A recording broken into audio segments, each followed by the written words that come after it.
Once, there was a glorious kingdom established among the heavens. From that kingdom came a crowned heir, tasked with seeking out the Genesis Pearl from the kingdom of darkness. The first crowned heir began her journey of seeking the pearl.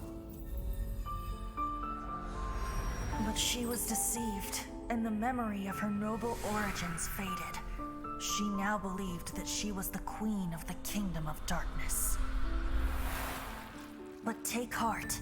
A second crowned heir had already taken up the path where the first had stumbled. This is the story of your journey, of your tale to be told.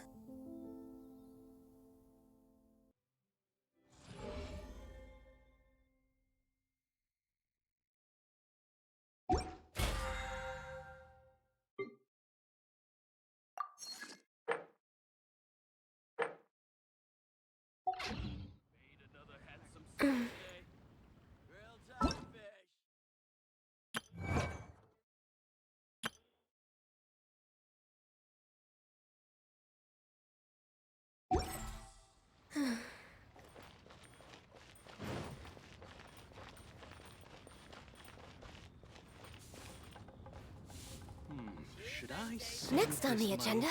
Or infest it?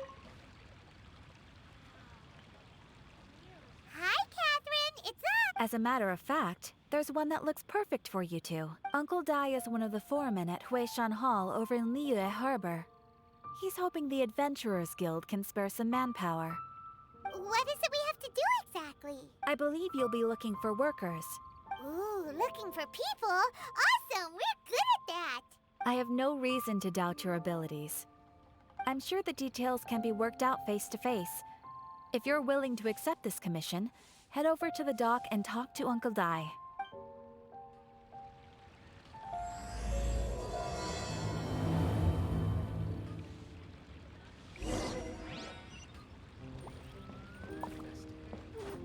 We're way behind schedule.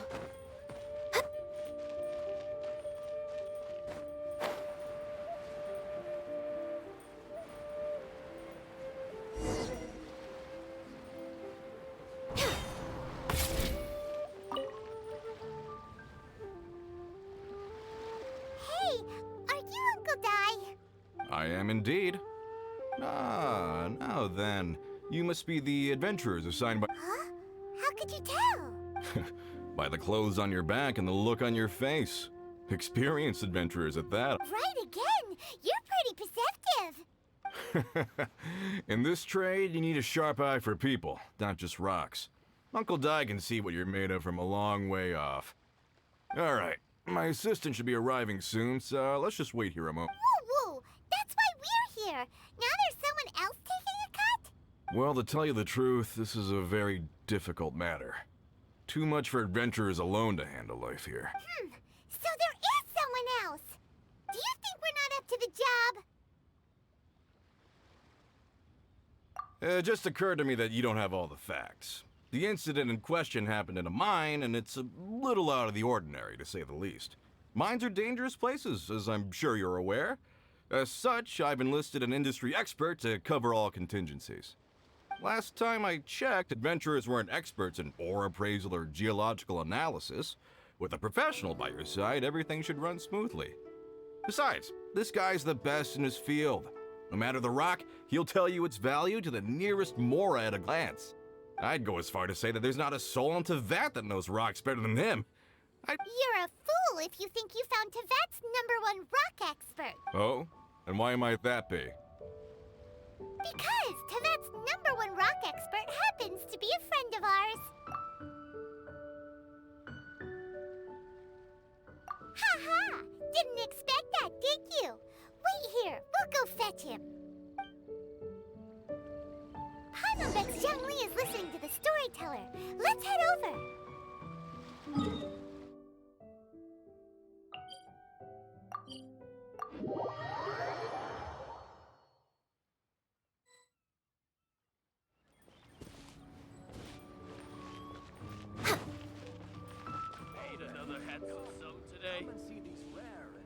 In our last tale, Rex Lapis.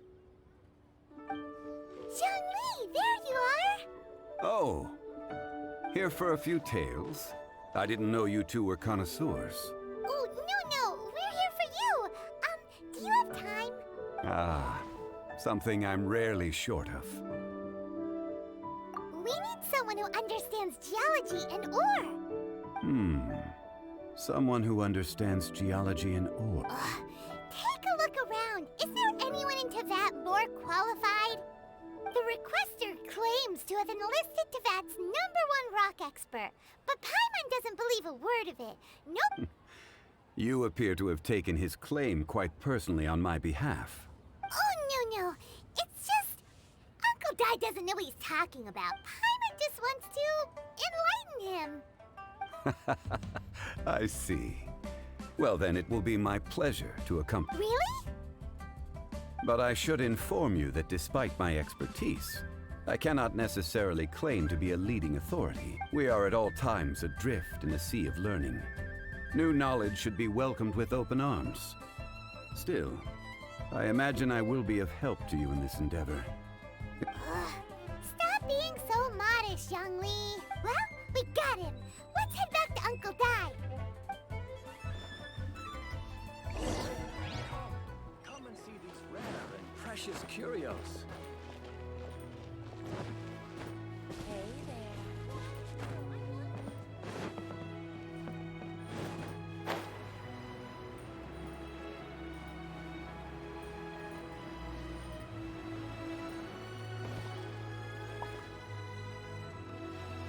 Uncle Dai, we're back! Oh, and this must be the friend you spoke of? Yep. Paimon doesn't know who your rock expert is, but he's got nothing on our guy. Let's not get ahead of ourselves. Still, I do have a claim to some experience. Uh-huh, so you say. Wait till my guy gets here, then we'll see. It's no use me singing his praises. You'll have to see for yourselves. Is this the place? Aha! Speak of the devil. Allow me to introduce my assistant, Kunjun. Young Kun, these are 2 adventurers assigned to us. And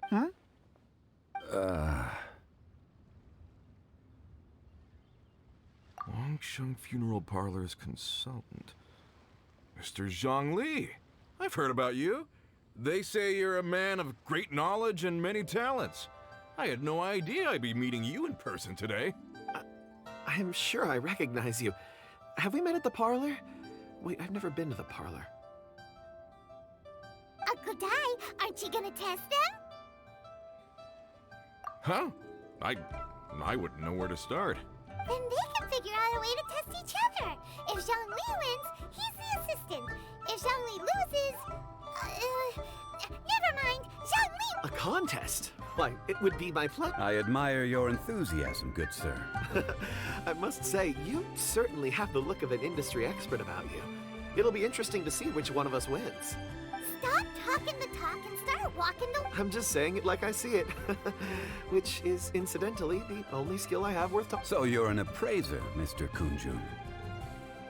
Well, no. Actually, I've already forgotten what I'm in Liyue Harbor for. I was standing by the side of the road one day when Uncle Dai called me over. He saw me holding a rock and asked me a few questions. He seemed incredible. Huh? How could you forget something like that?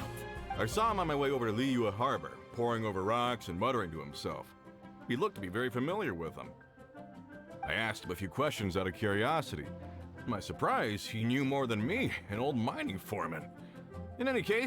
So, do you have a poor memory? Not exactly. Anyway, if it's rocks you need help with, I can most certainly lend a hand. Mr. Zhongli, what do you make of this rock? A glossy exterior, with a fissure that could only have been left in the wake of a volcanic eruption.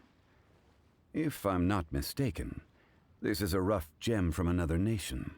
Ah, a keen eye. It's no ordinary rough gem. Fragile surface layer, black veining. My intuition tells me that there's high-quality crystal ore inside. Remarkable! This rock does indeed hail from the vicinity of a volcano. I came across it in a market and snapped it straight up. The seller thought it was purity and geological rarity alone aren't enough to make a treasure. Some of the most precious crystals contain deposits of water or sand. In the moment of its formation, the crystal hidden within this stone shell captured a pocket of water. For water to be hidden in its depths, like a moon concealed within a mountain, reflecting shafts of daylight that make it through. Such a detailed description. Almost like he saw it with his own 2 eyes. Say, you're not trying to hoodwink us, are you? After all, we haven't even seen what's inside yet. Everything he said is true. Most crystals are born in high-temperature environments. Heat and water aren't natural bedfellows, of course, which is why crystals with water deposits are so sought after. Moreover, Well, if Zhongli says so, it must be true. I've yet to encounter anyone with a judgment as shrewd as yours, Mr. Zhongli. I've seen many such stones in my time. I recognized it immediately. Of course not. I feel I've met a kindred spirit here today. I hope you will accept my friendship. Uncle Dai, it would be a mistake for Mr. Zhongli not to join us. Trust me when I say that his level of expertise is unrivaled. Very well. There is strength in numbers, after all. Everyone, follow me to the chasm. There are men counting on you to find them.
We're waiting.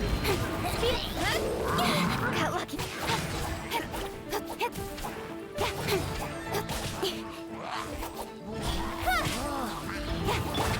Windblade. Next on the agenda, no touch. Don't blink.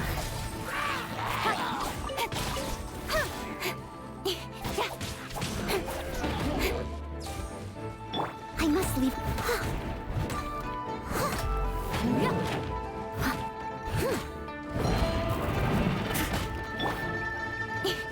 Incoming. Nowhere to hide. Don't blink.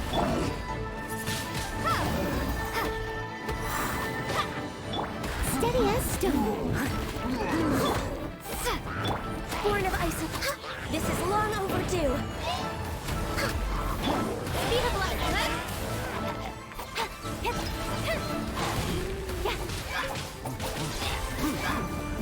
Don't blink. chase! I must leave no...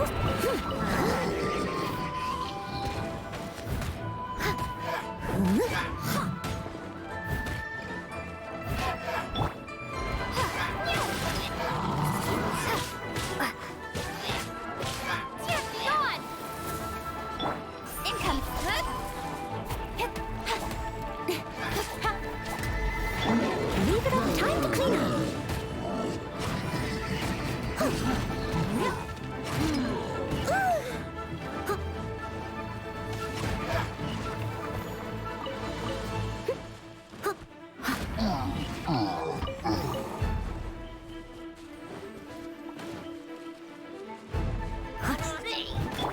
Speed of the staff!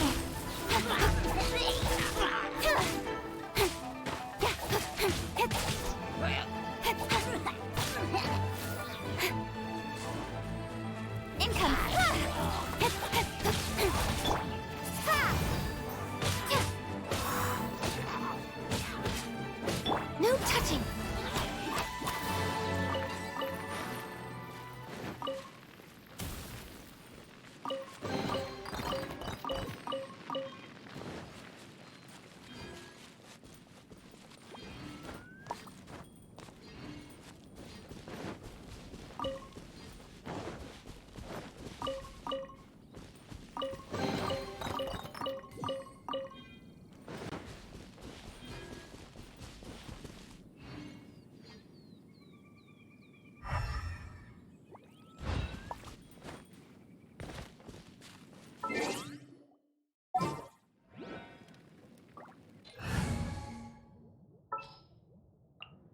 You called?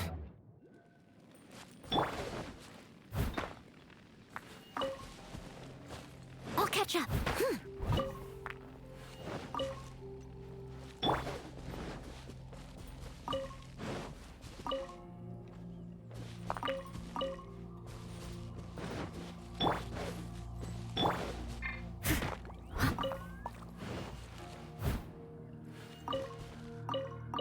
Someone needs to...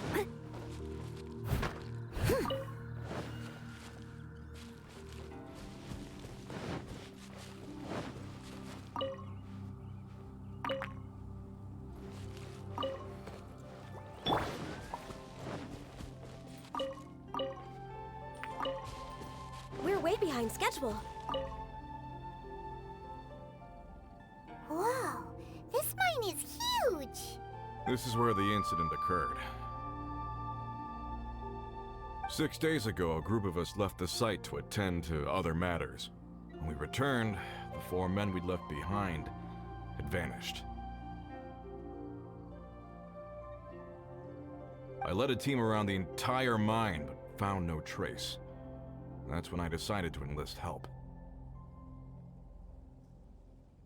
So 4 miners have disappeared. Yes, there were 10 of us. We lost Long, Bold Sen, Brave Sen, and Mao. I worked with all of them. Workers in this trade are usually young men in the prime of their lives. Could it be that the 4 of them left for another mine? Unlikely. There's no other lodging for miles around, and... Huh. Such a huge mine. Did you really underground, overground, we left no stone unturned. We tried everything short of digging further into the earth itself. How could 4 sturdy young men just vanish? We'll need to explore the site ourselves before extracting any conclusions. Very well. I'll wait here. Please, proceed wherever you'd like. If you come across any clues, let me know straight away. So strange. How could the 4 of them just suddenly disappear? Did they run away from something? Let's look around first and see if we can find any clues.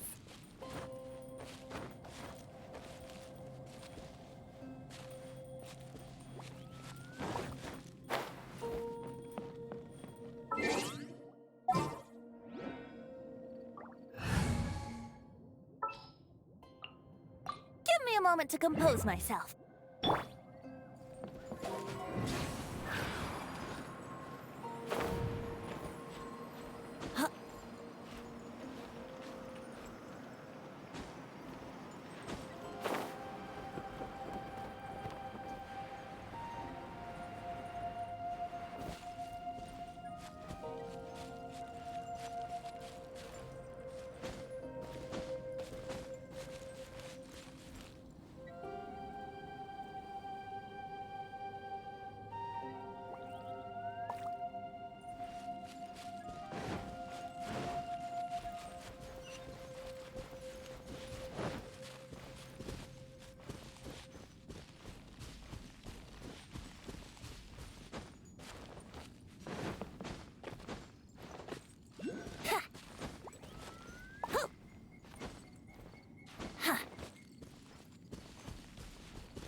Yahoo!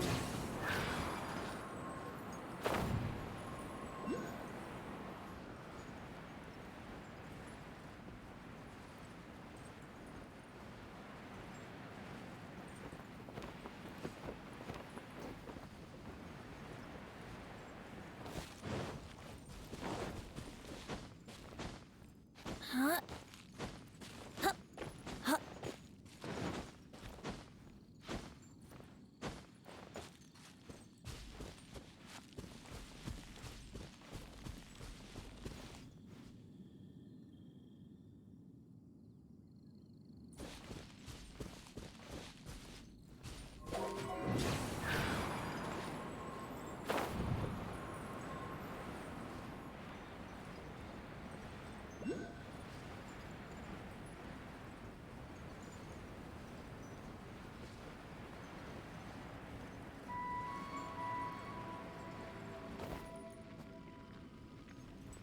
Let's play!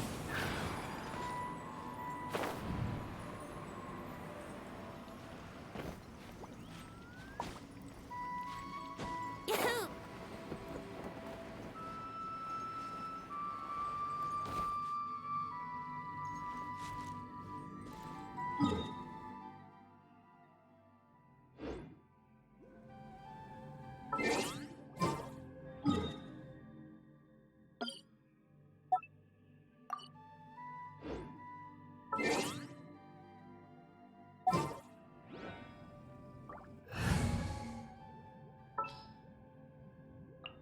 Conquering demons is what... Over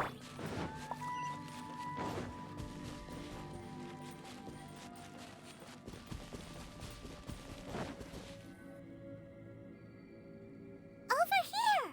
What's this? A pile of shirts, some trousers. Huh. A few everyday items. They must belong to Uncle Dai and his men. 1, 2, 3, 4. Huh. That seems right. 10 shirts, 10 pairs of trousers. These must be spares, right? Look, Uncle Dai's clothes are identical. The 4 of them have been gone for 6 days without a change of clothes. There's also a few handkerchiefs and some soap lying around. Oh, and some tool belts. Items for washing one's face before the dawn shift. Mining equipment. So, they didn't take any supplies.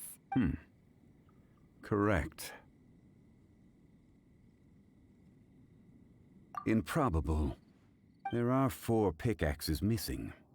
It seems likely they left with the tools of their they had time to take their tools, but not their everyday items? Curious. Huh. Why would someone set off with their tools, but... 1, they were working close by and didn't need to move their personal effects. But seeing as they've yet to return, this seems an Or 2, they were forced to leave and had no time to think about their supplies. Oh. It's certainly a possibility. We'll need more clues before any further inference can be made. If they didn't leave, maybe they were made to leave. Let's make a note and let Uncle Dai know.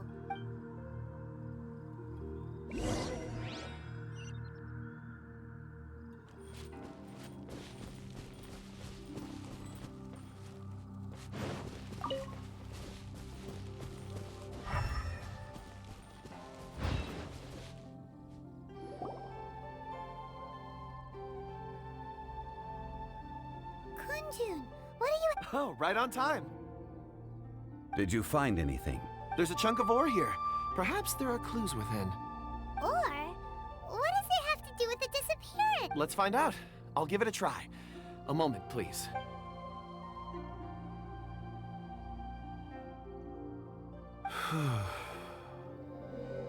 Okay.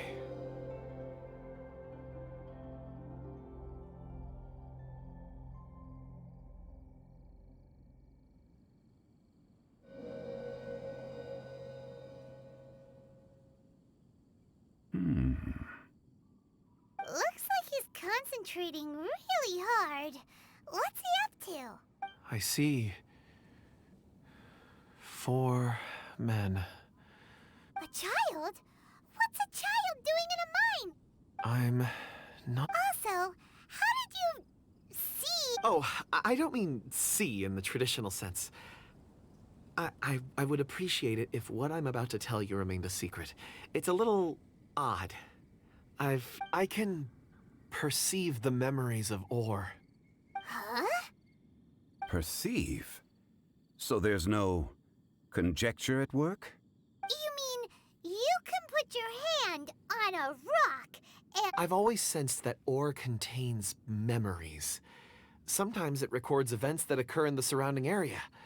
All I have to do is touch one and focus. Amazing! So you can find out everything that ever happened there. It depends on the ore. Some ores have astounding memories. Others, like iron ore and white iron ore, aren't up to much. Their memories are hazy. Core lapis and crystal memories are much stronger. They record more events and in greater detail. Stone seeing. Fascinating. A rare ability indeed. It was prudent of Uncle Dai to recruit you, Mr. Kunjun. I'm glad I can be of assistance. Based on what I saw, I believe they followed this path. This will take us north, away from the mine. North. Another clue for Uncle Dai. Let's make a note of it.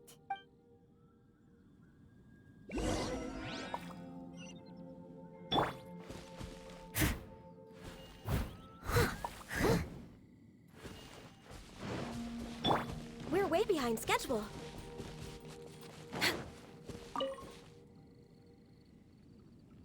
Excuse me, sir.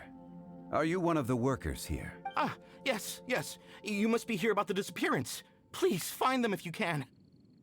I don't know what happened. The weather was gloomy that day. The foreman left with a few men. I stayed behind with the other 4. After a while, I decided to take a break, just to catch my breath. I ended up falling asleep in the shelter inside. When I woke up, there was no sight of them. Maybe I'm next. So the men that were out working disappeared, with the only one left to tell the tale having been asleep in a shelter. Perhaps an accident occurred on site. What a scary thought. An on-site accident.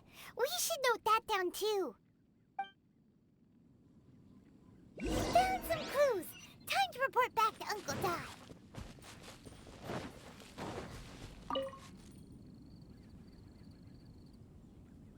You're back. How are the investigations going? We found 3 clues in the vicinity. First, there are 4 missing pickaxes, yet everyday items are still in their place. This suggests that your men didn't leave of their own accord, but were forced to. Forced to? But who would kidnap miners? Who indeed? Second, there were 5 workers at the mine. One of them left the site to take respite. When he awoke, his colleagues had disappeared without a trace. Those who kept working all disappeared. The one who left early emerged safe and sound. Now that you mention it, I recall Bravo saying that he took a break. Could someone have entered the site and simply walked away with him? This leads me to my third point. Mr. Kunjun here made good use of A child? But there are no settlements here for miles around. There's no way a child would have made it over to the mine. Unlikely as it sounds, that's our conclusion. Your men were following a child. Where did they go? We believe that they followed the road north, away from the mine and toward the ruins. North. Right. I'll rally my men and head in pursuit. You've been invaluable to the investigation, but leave the legwork to us. Not so fast. The incident occurred 6 days ago. Even if they set out on foot, they will have covered a lot of ground by now. You're right. New plan. I'll lead my search party over to the settlements further out and make some inquiries. There are only a few settlements around here with lodging for the night. We'll go investigate and see if we can come up with anything. In the meantime, you could keep looking for clues. If we don't see each other, let's reconvene at Wangshu Inn tomorrow evening. Agreed. All right. Me and my men will get going.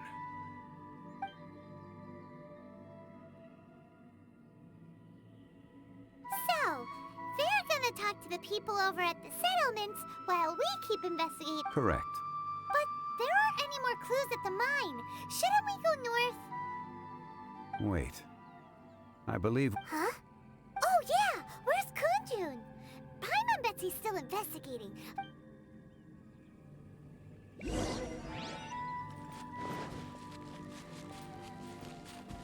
We're way behind schedule.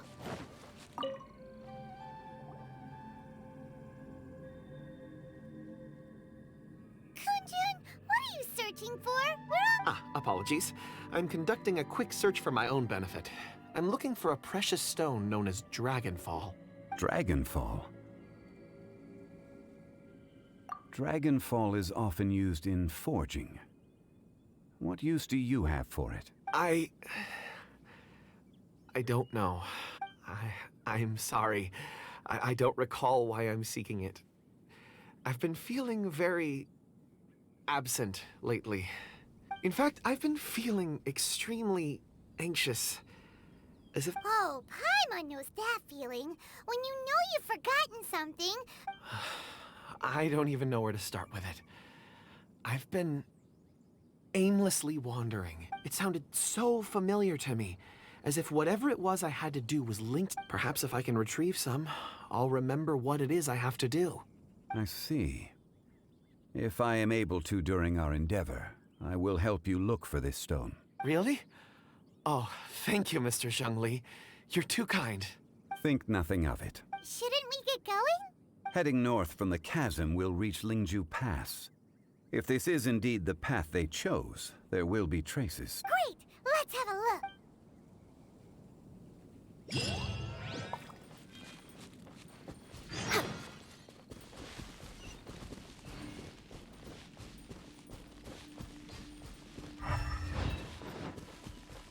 We're way behind schedule. Next on the agenda...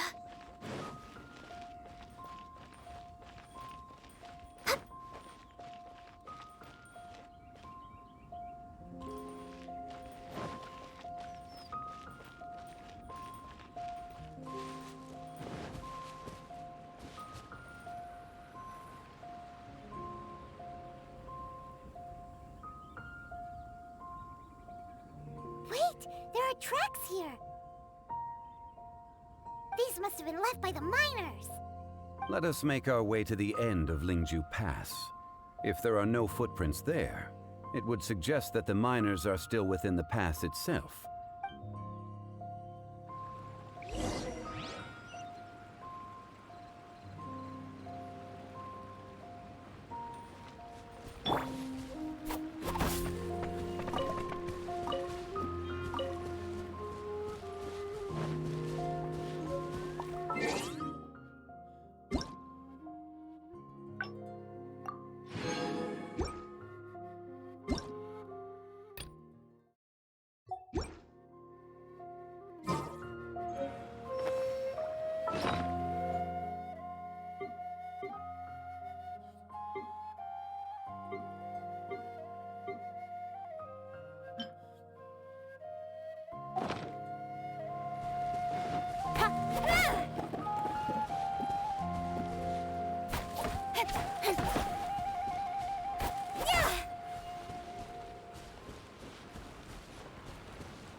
We're way behind schedule.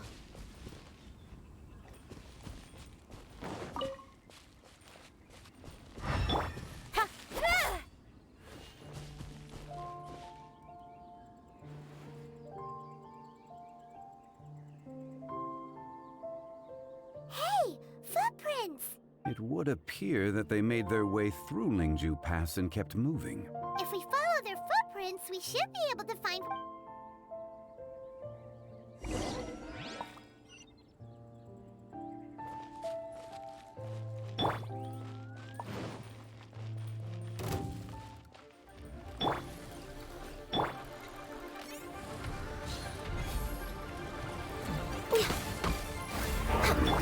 Don't blink! Nowhere to hide. Steady.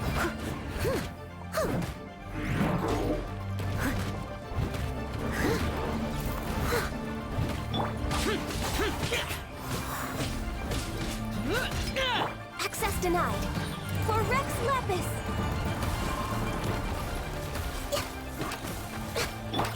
Speed of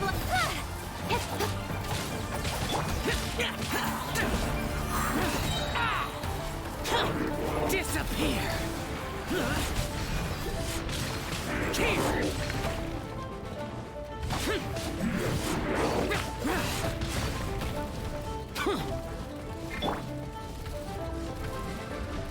Next on the agenda. Come on, focus.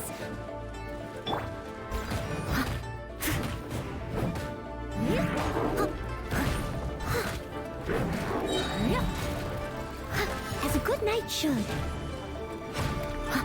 Someone needs to sit...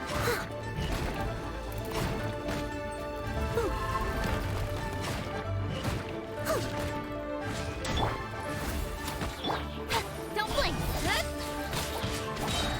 Cut to the chase.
We should inquire with anyone nearby. If the miners came through here, they may well have seen them.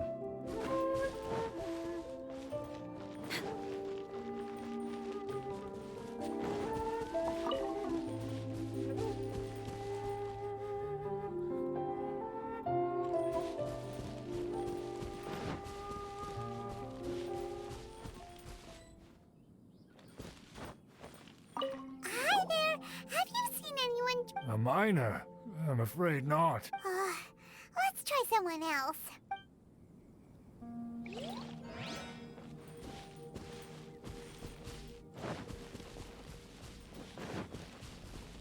Hello! Have you seen any miners nearby about... Stop bothering me. Can't you see I'm cloud watching? Jeez! A little grump? Whatever. Let's go...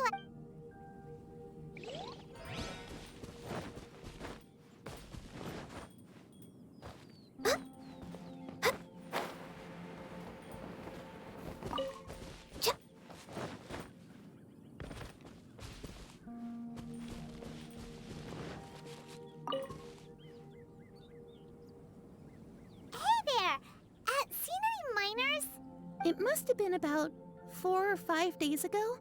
There were a few men who came through here carrying baskets and picks. I guess that could have been them. Yeah, that's them! 4 or 5 days ago. It appears that they were moving slower than we'd anticipated. Traversing the geography of Lingju Pass must have... It was so strange. 4 big guys with lifeless expressions. It was like they were in some sort of trance. And there was a child staggering in front of them. Huh. This child. Did you see what they look like? I caught a glimpse. Blue hair, short. I think it was a girl. She wasn't smiling. In fact, she looked very serious. And they took this road? Yes, they followed it straight from here. Let's go after them!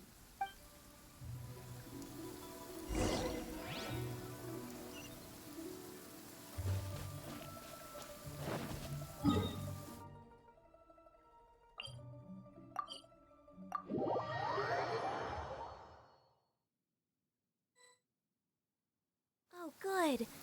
I was just thinking that the silk flowers at the Feiyun Commerce Guild needed watering. The transport coordinators will probably moan about the muddy mountain roads again, though.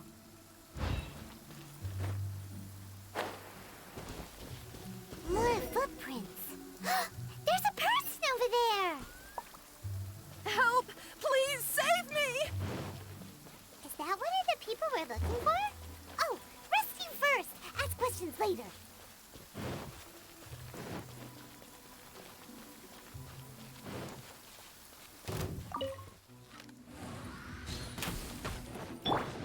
Incoming!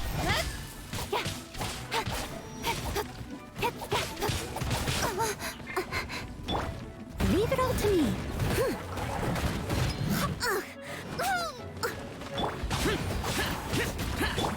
Don't blink! Hey! Born of ice and frost.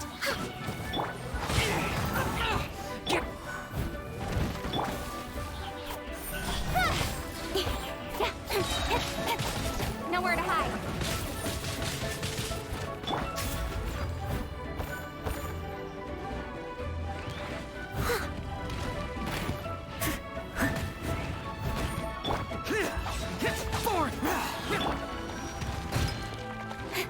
Speed up.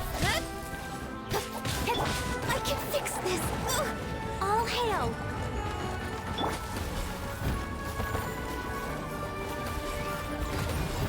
Someone needs assistance.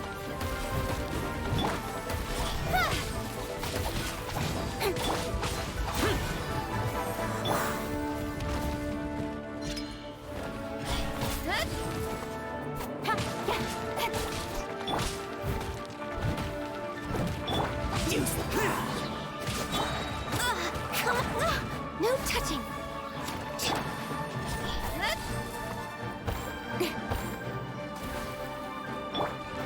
I'll catch up. Steady.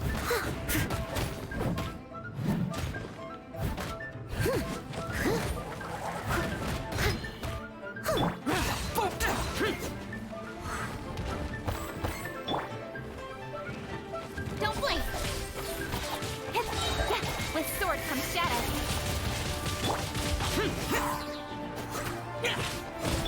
Access denied. Incoming. Those monsters were so aggressive. They must have noticed me walking through. Before I knew it, they were all over me. Thank you all for saving me. My name is Wanyu. I belong to Liyue's Shengyu Hall. I head up our human culture and civilization research. Huh? You sure you're not a miner? A miner? Yeah, we're looking for a group of 4 strong fellas carrying mining equipment. I think I saw those people. Really? Yes. I set off from Nantianmen the day before yesterday, heading for Lingju Pass. About halfway there, I came across... I was in a hurry. I didn't get a good look. I'm afraid I'm not even sure what they looked like. Apologies. I think that's all we needed to hear. Thank you. I hope it's useful to you. I'd better get going. There's a conference I need to attend. Again, thank you all for your help.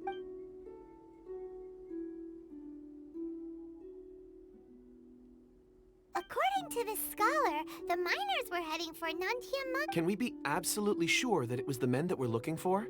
A child with a group of adults. Sounds pretty close to Paimon. But... Hey, perhaps that rock over there can tell us more. Aha! Paimon nearly forgot him! It looks promising. I'll do my best.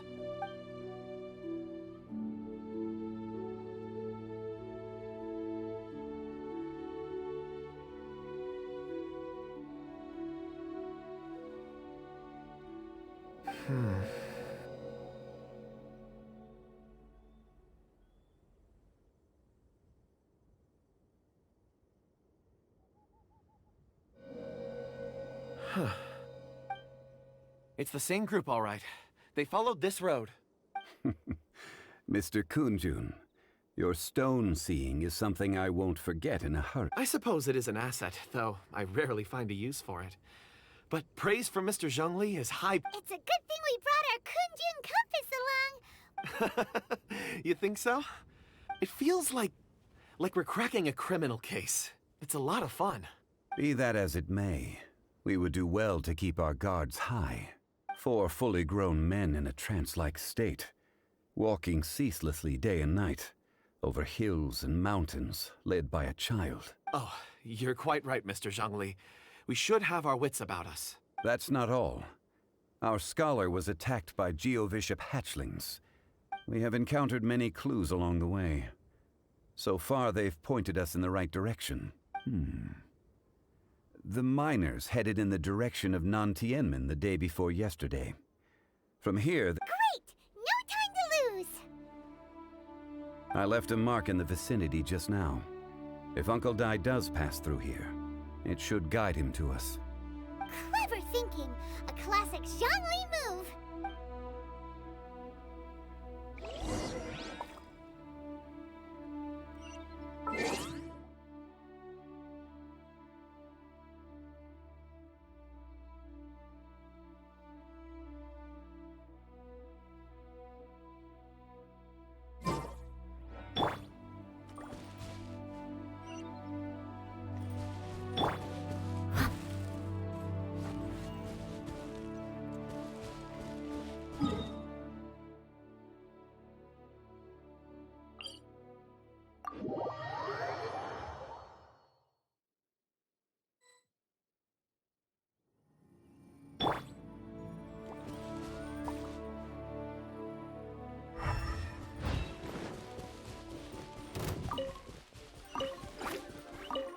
Born of ice and...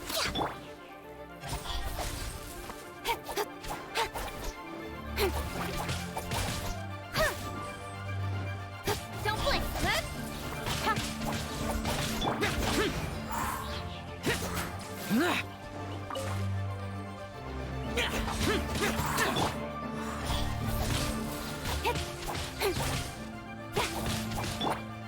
Access denied.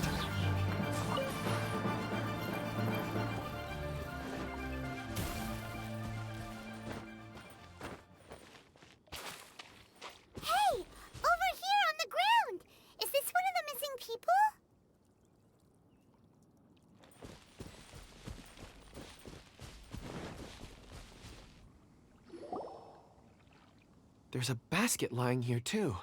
This must be one of the miners. Hey! Hello? Can you hear us? Judging by his appearance, he must have collapsed from exhaustion. Should we wake him up? I can still dig. Sounds like he's whispering something. It seems that he thinks he still has work to do. Something's not right. There's a camp nearby. We should take him there and monitor his condition before deciding our next move.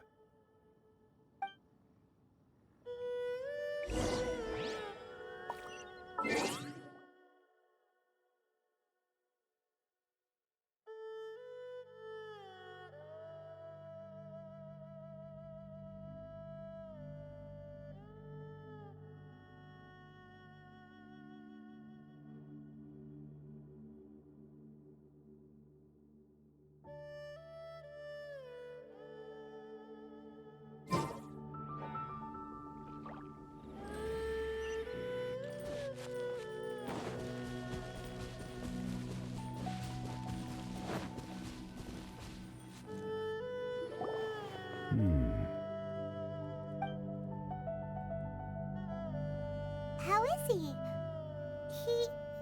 He won't die, right? He's worked himself into a stupor.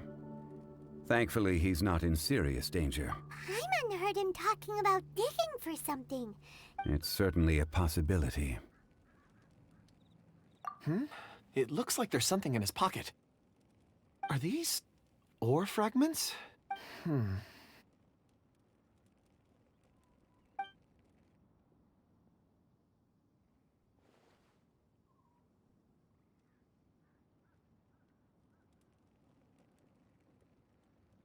I just witnessed the memories within these ore fragments. This person brought these fragments out of the mine. He's one of the 4 that we're searching for. How he came to be here is what we need to understand.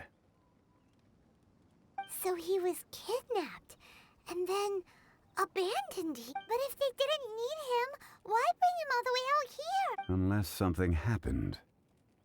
Something that led him to fall behind. Ugh. Paimon's had enough. This is too mysterious. Oh, wait a moment. Seeing these fragments has jogged my memory. I have something for you. What is it? Ooh, is it a present? Something for us? As I mentioned, before I met Uncle Dai, I was in a daze. After setting out with you on this case, it feels like a fog is lifting. I was so happy when Uncle Dai enlisted you to help. I would never have managed to track down these clues by myself. These are some crystals that I bought from the market. It's beautiful. Oh, and the colors change. But of course, take it. And this one is for Mr. Zhongli. Huh? Is something wrong? Not to your liking?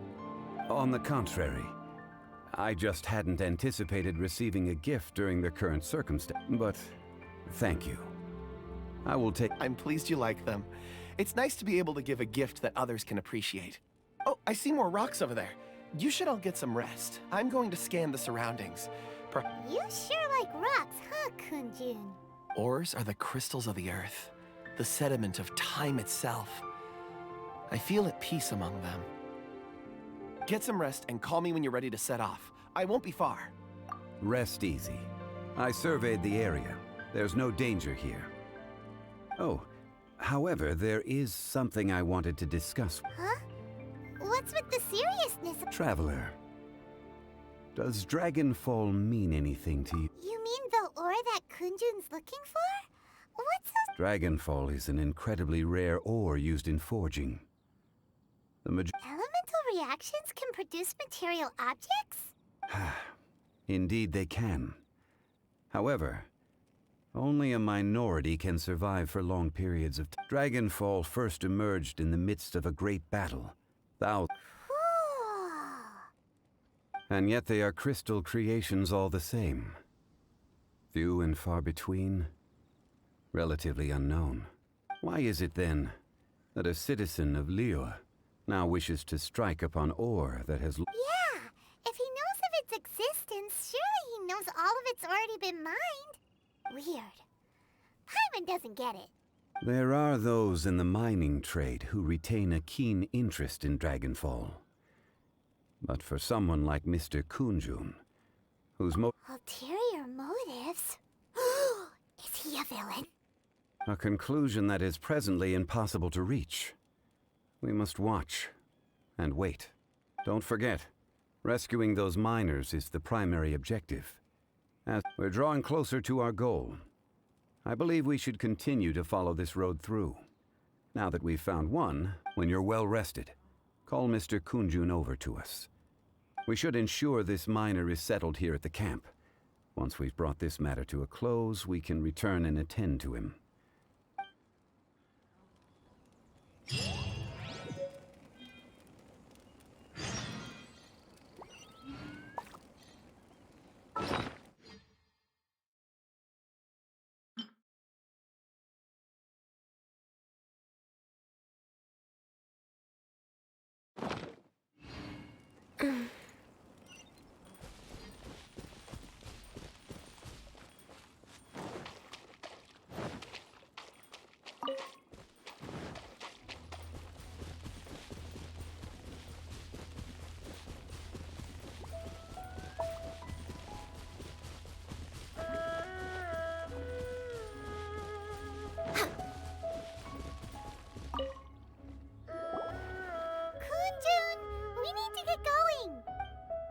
No problem. I'm done here. Any results, Mr. Kunjun? There are many beautiful rocks here, but nothing out of the ordinary. I couldn't find any clues. Then again, the memories of ore can shift with the passage of time and the changing of the environment. Difficult to say. I feel that ore memories tend to be from the recent. So there's never any ancient memories? Rocks endure, but as eons pass, their memories are erased. Those memories that survive are rooted in powerful emotion or thought. That makes sense. It is the same for people. Indeed. Let's keep going.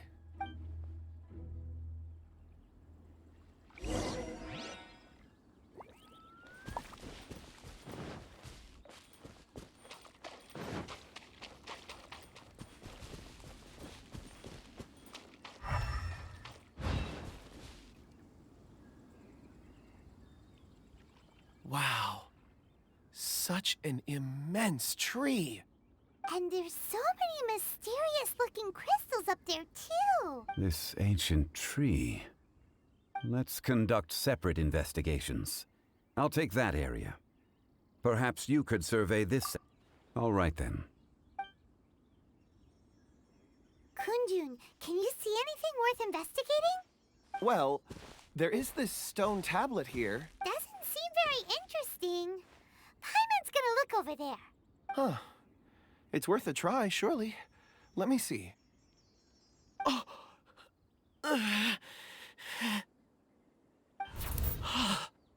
This is... Hey, what's wrong? just a bit lightheaded. It's past. Nothing to worry about. Not... Whatever. Paimon's going to investigate over there. Why don't you climb the tree and have a look? If you don't try, you won't know. Anyway, you'll be able to get a good look at our surroundings from up there. You think so? When has Paimon ever come up with a bad idea? Wait a minute. Paimon can fly. All right, Paimon will go. You wait here. Paimon will... All of you, come here. Huh? Zhongli's voice came from behind the tree. Quick, let's go see. Maybe he found another miner.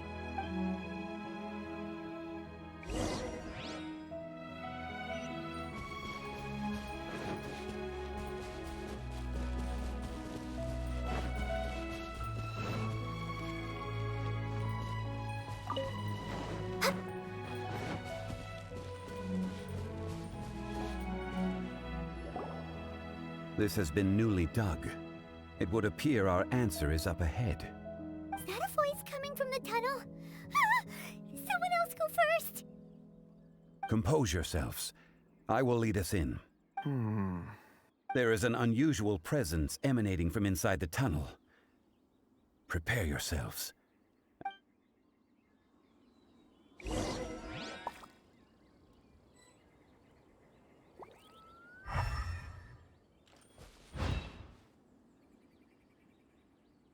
Next.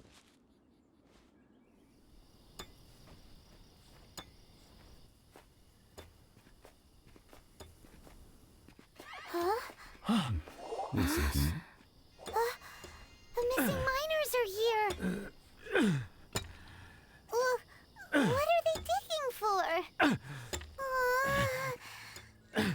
I'm afraid that this whole tunnel is the fruit of their strenuous labor. That gate. Has it been there all along?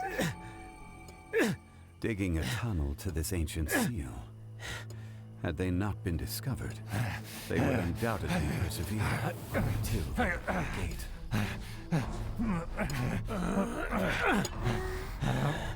So behind the seal, there's...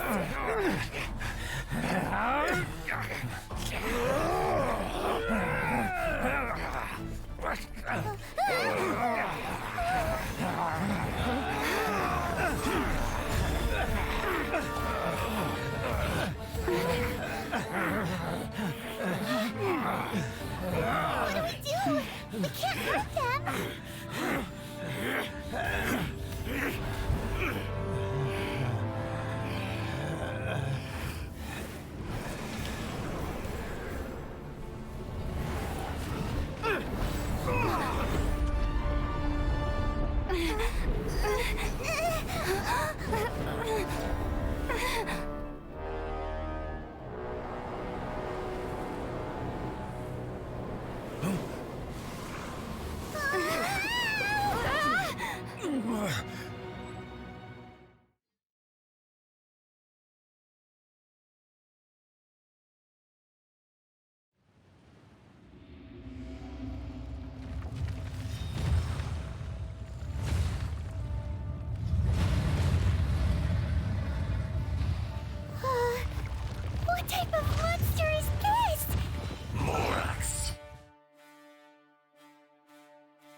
You arrive at my doorstep of your own volition.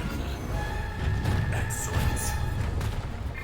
Taking revenge for sealing me away will be all the easier. So, the little girl is your power incarnate. But if you recall, Estas, this is not how we intended for events to transpire. Waste not your words. Your life is mine.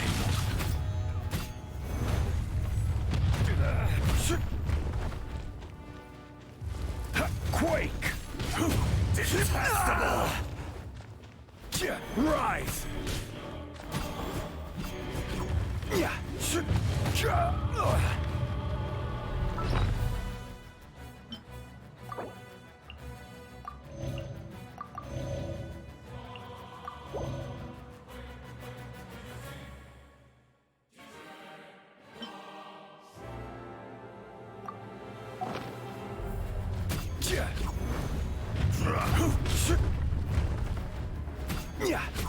There is no atonement for 1,000-year Cut to the pain! chase.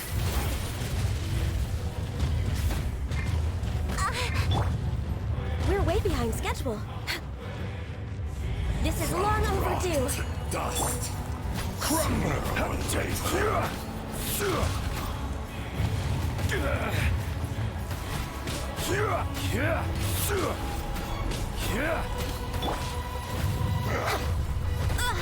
Come on, focus. Leave it. Crumble! Evil conquering! Worthless! Here!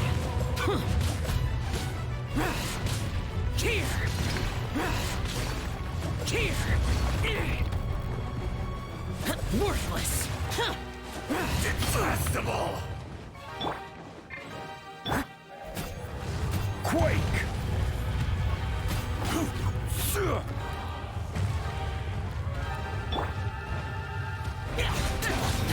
No touching. Will not Speed of absolve you! Got lucky that time.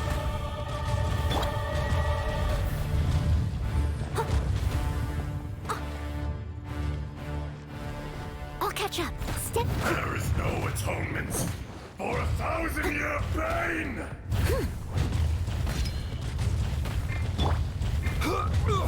Crumble! Face me! Right! Order guide you. Leave it. From rock Access to denied. dust. Incoming. Sooner or later.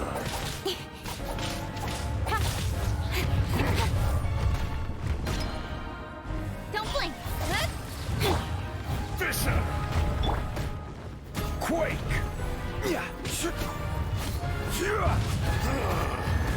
Is once not enough? You would forsake me again? If that is what you choose to believe, so be it. He who bears the weight of memory is destined to shoulder the burden of truth, as it ought to be.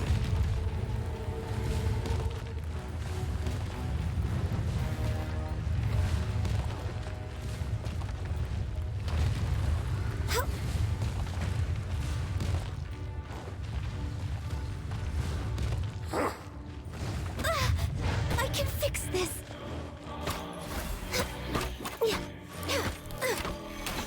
Next on the agenda. We're way behind schedule. For Rex Lapis. Detestable! Steady as stone. Quake!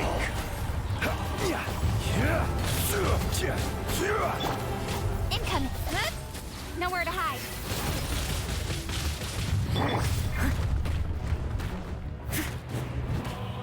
Rise!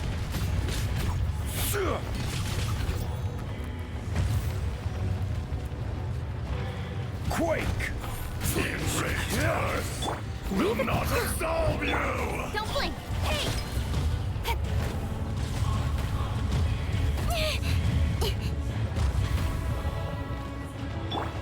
There is no atonement for 1,000-year pain!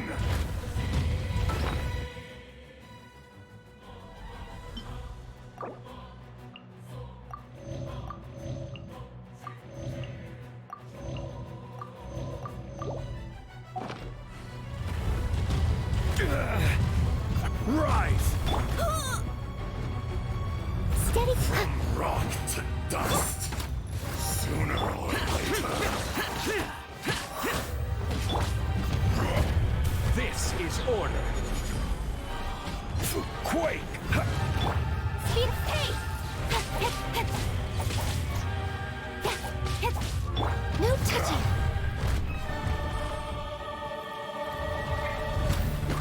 Leave it all to me, as a good knight should.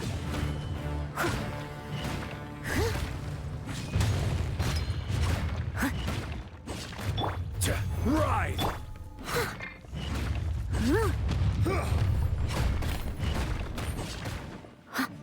Morax! You think you can destroy me?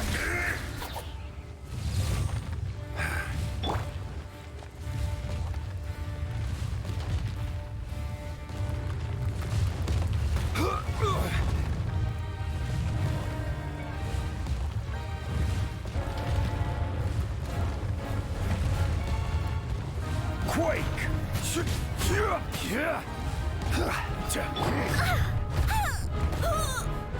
Steady as stone. Speed up. With sword comes shadow.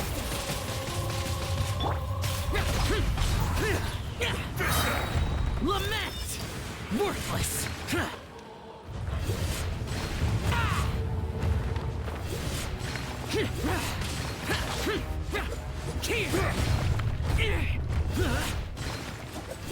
There is no atonement for 1,000-year pain!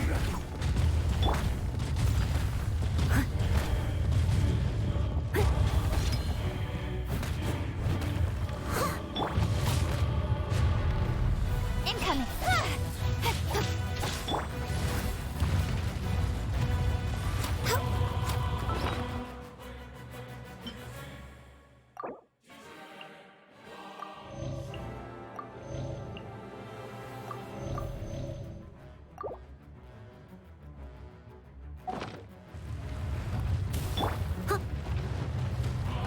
Crumble! Experience an eon of suffering!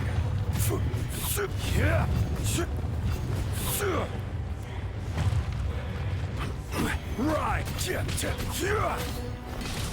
enraged earth will not absolve you! Order guide you. Quake! Crumble! Leave it all. Use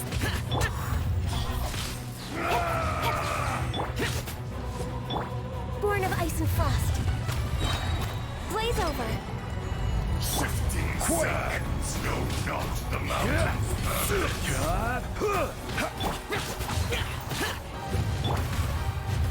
I'll catch up. Steady. Crumble! Quake! Hey! Nowhere to hide. There is no atonement No touching. for 1,000-year pain!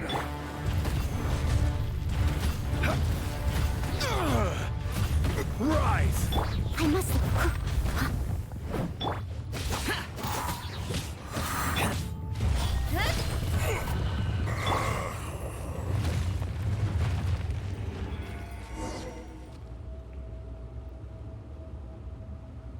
Morax, 1,000 years after you sealed me underground, you return for the second time. You should call it by its name, Ejdaha. Fate? Fate? So here lies the wisdom of the gods. Destroy all deemed redundant. Enlist tyrants to ravage the wilderness. No. You have forgotten. That voice. Ejdaha. Huh? Kunjun? Morax. It's been a while. You're... Ejdaha. The very same. During the battle, You imbued us with your power. Yes, it was all I could manage. Forgive me for concealing the truth, traveler. There were things that only became clear to me upon reaching this tree. Allow me to elaborate. I am not Ajdaha the whole.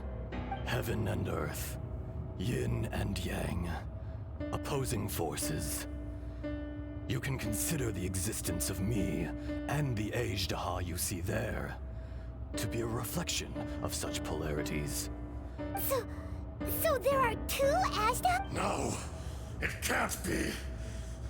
That's impossible. When the seal loosened, your power manifested in this world as a child.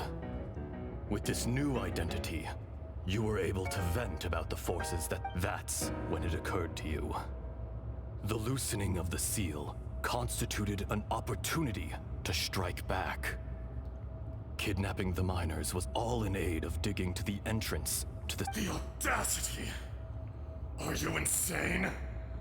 If you truly are a part of me, how is it you find yourself standing? I was another power awakened with the loosening of the seal. Too weak to reincarnate. I was barely conscious. I couldn't remember who I was. Only the past would elicit a reaction from me. But my aim was clear.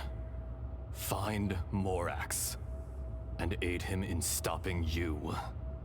I had sensed that something was amiss when you mentioned Dragonfall. Had your power been but a little stronger, I would have recognized you. Don't blame yourself. I have changed beyond all recognition. Only when I touched the stone tablet did I truly... It's been so long. A secret beyond all comprehension of youthful humanity and ancient dragonkind. Morax, do you want to tell the tale? There would be no harm in it. The decision is yours. You haven't changed. Ajdaha was once a friend and ally of the Geo-Archon Morax, with a lifespan far exceeding that of mankind. However, that which is derived of the Earth is no more or less than the Earth itself. The memories of rocks do not last long. Those memories that survive are rooted in powerful emotion. But as time passes, so these memories fade into obscurity. Erosion ground Ajdaha's consciousness into oblivion. Ajdaha, now incomplete, became irascible. What would you expect? It was humanity that attacked the ley lines that sustained me. This much is true, which is why you attacked the chasm. Why you waged war against Morax. In the beginning, in order to open up new territory and increase production, the citizens of Liyue came to the erosion, made us even more savage. No matter how we struggled, we lost the ability to coexist with human. Morax shared with us some of his power to prevent further erosion, but it was futile. And so, we became you. And from your will, I emerge. I am your final contract. Witness the promise between Ajdaha and Morax. You... No! No! I am the remnants of Ajdaha's benevolence. The echo of a contract set in stone. I harbor a willingness to go further. No, no! It is I, Ajdaha, forged of elemental crystal, bearer of the weight and memories of the earth, older than the mountains and the oceans at the sides. I will not swear allegiance to this insect.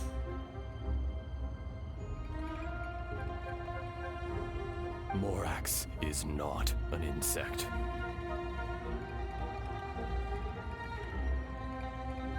A lord over insects is nothing but an insect in turn. You forgot yourself. Nobody held Morax in higher regard than you or I. That which you have forgotten, I hold here in my heart. All powers under heaven, rise and fall of land and sea. A star appears within the wild. A sun ascends as bright as...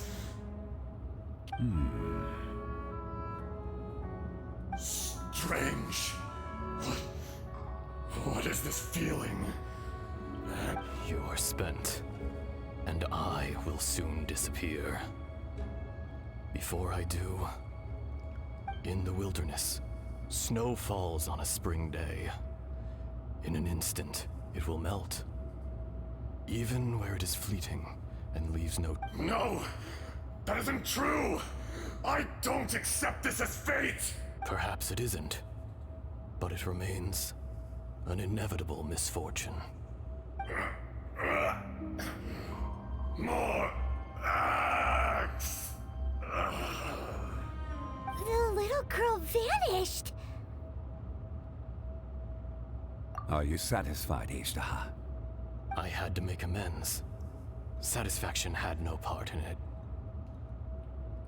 So, Morax, you call yourself Zhongli these days? I do. Well, I'm afraid old habits die hard. As you please. I never did forget your gift of sight. I hardly lifted a finger. Think nothing of it. And yet, you could see. You wouldn't know the yearning of a blind dragon, searching for the sun. Your power is nearly spent. Ah. Perceptive as always, my friend. Shall we get going, you and I? Surely the pressing matter is still that of the miners Indeed. Hence the need to get going. To fix the damage left in your wake. Straight down to business as always.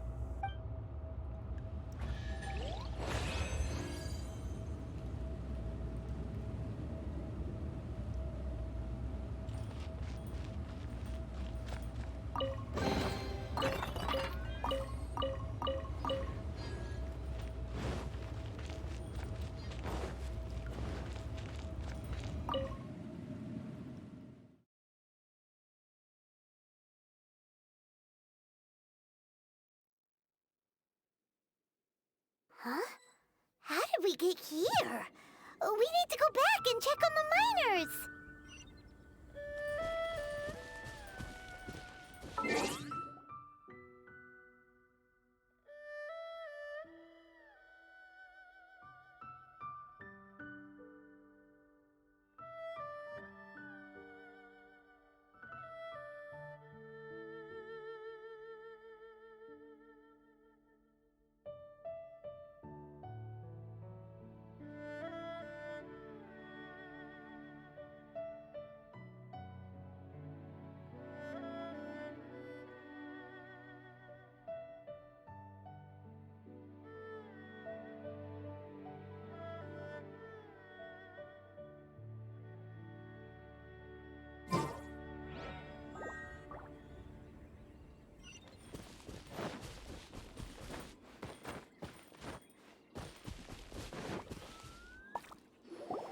So there you are.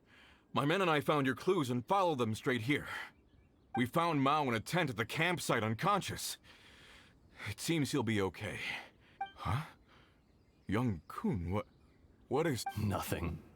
Pay it no mind. Cave? What happened? They're exhausted, but not in danger. Don't worry. Right. Well, thank you, all of you. I better go and see how they're doing.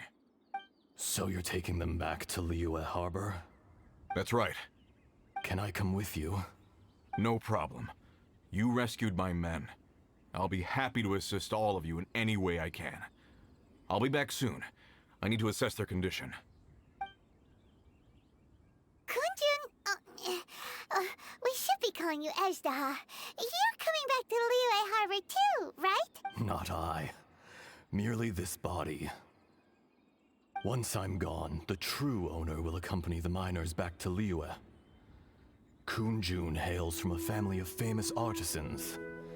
You always did have a great admiration for blacksmiths.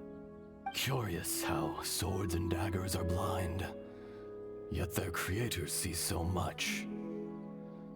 Perhaps empathy is mankind's proudest achievement after all. Ejdaha, I am no longer the Geo-Archon. I can sense it. Today I am just an ordinary citizen of Liyue. Even you met such a fate. Let's get to... No matter. If that day comes to pass, Liyue must prepare itself to face you. And how will Liyue fare without Rex Lapis? Even without a god above, this remains a nation of men. I was once their god. I ought to be here to witness their rise and fall. All life is shaped and then ground away by the endless flow of time. That's unimportant. Fate is ordained by heaven. Even if our mission had already concluded, you may live forever, doomed to a lonely existence. Yet, even this is temporary. When you reach the end of time, those people, those past and future relationships predetermined. I do not pretend to match your rhetoric when it comes to the subject of a life long lived. I fear that the life of an elemental being is longer than any in this world. Were it not so, you would have killed me long ago, and would not be having to face me again. You've brought a smile to my face. When all is said and done, a reunion between old friends is an auspicious occasion. That day in the chasm, did you hesitate? A heart of stone is a heart nonetheless. But I am the god of contracts, and was for a time a god of the people of Liyue. You chose justice, but did not forsake your kindness. You came to me not as an assassin, and so I was willingly sealed away. The movements of the Earth Dragon can tremble the earth and shake the heavens. With your abilities, even at my full strength, I struggled to confront you. Hence my inception. Do not forget that I was there with Liyue's founder. The face may have changed, but the content of the contract remains intact. Old friend. God of contracts. Thank you, Ejdaha. My life is at an end. I will join the eternal flow of time. And you, Morax, you will live for many a day to come. You're leaving? If it is fated, Morax, we will meet again.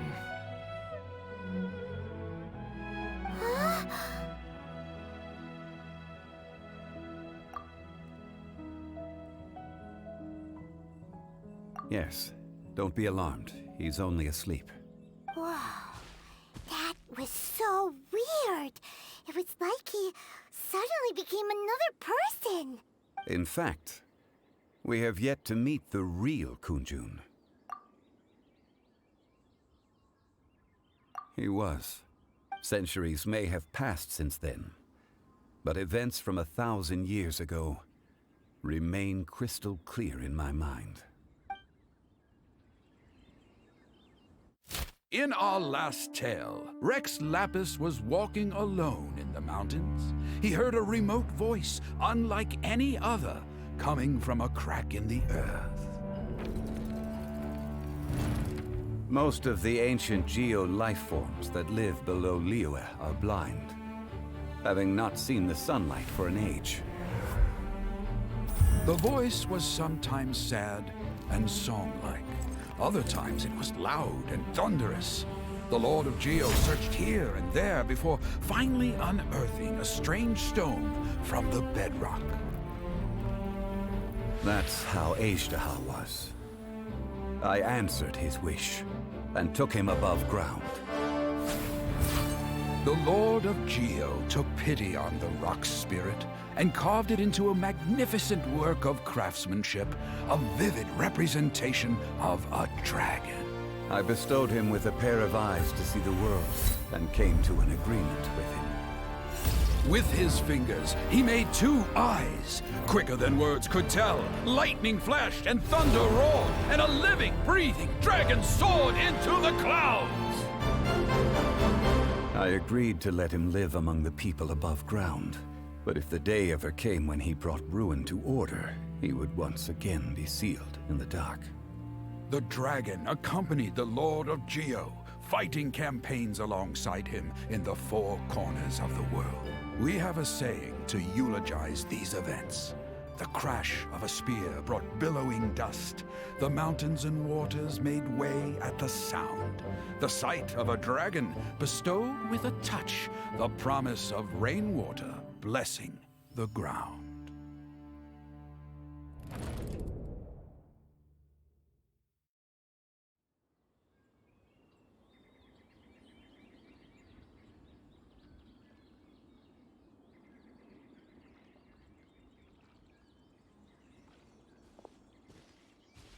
A 1,000 years ago, Azhdaha attacked the chasm.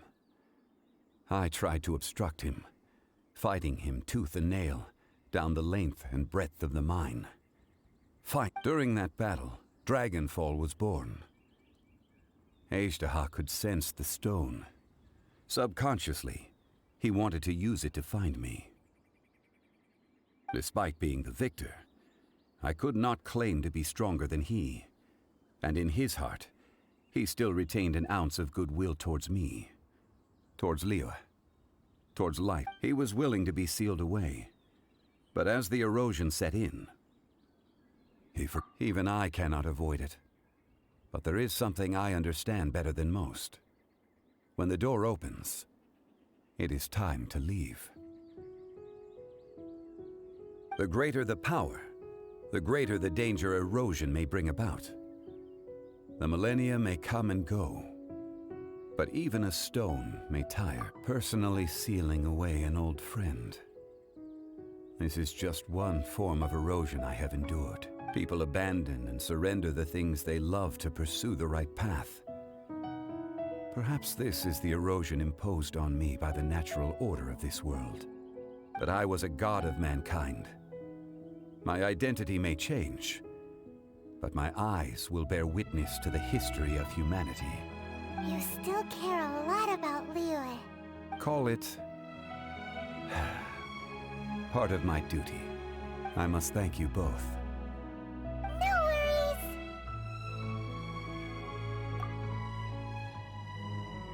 Oh? About what? Oh yeah, Paimon nearly forgot. So, not long ago, we met a guy called Dane. He told us about Conria and the punishment of the gods. That's when we realized that those events were connected to the person we're searching. Zhongli, you're a god.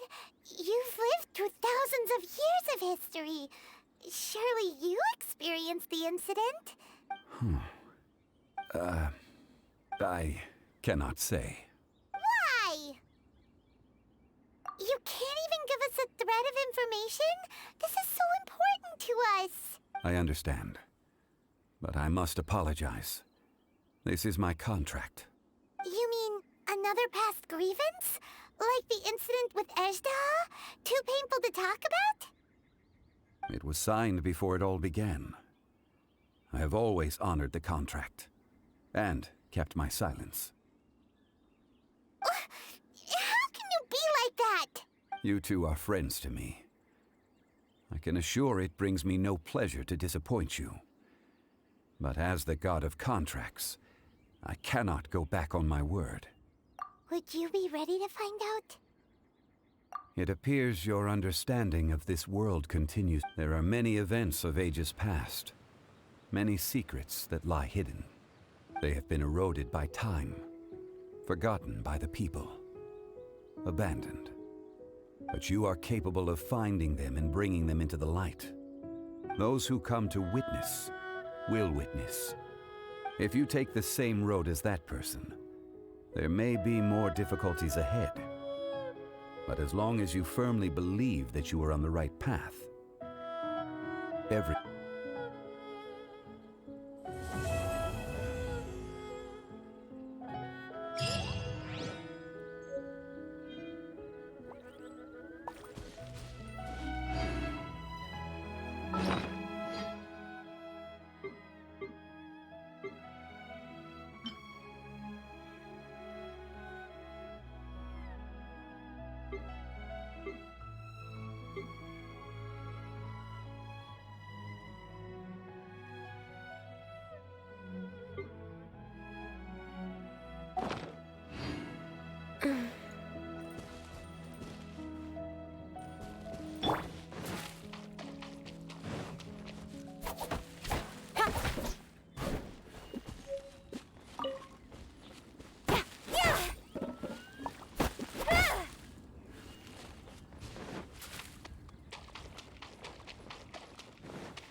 Should we read?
It's so nice to de-stress.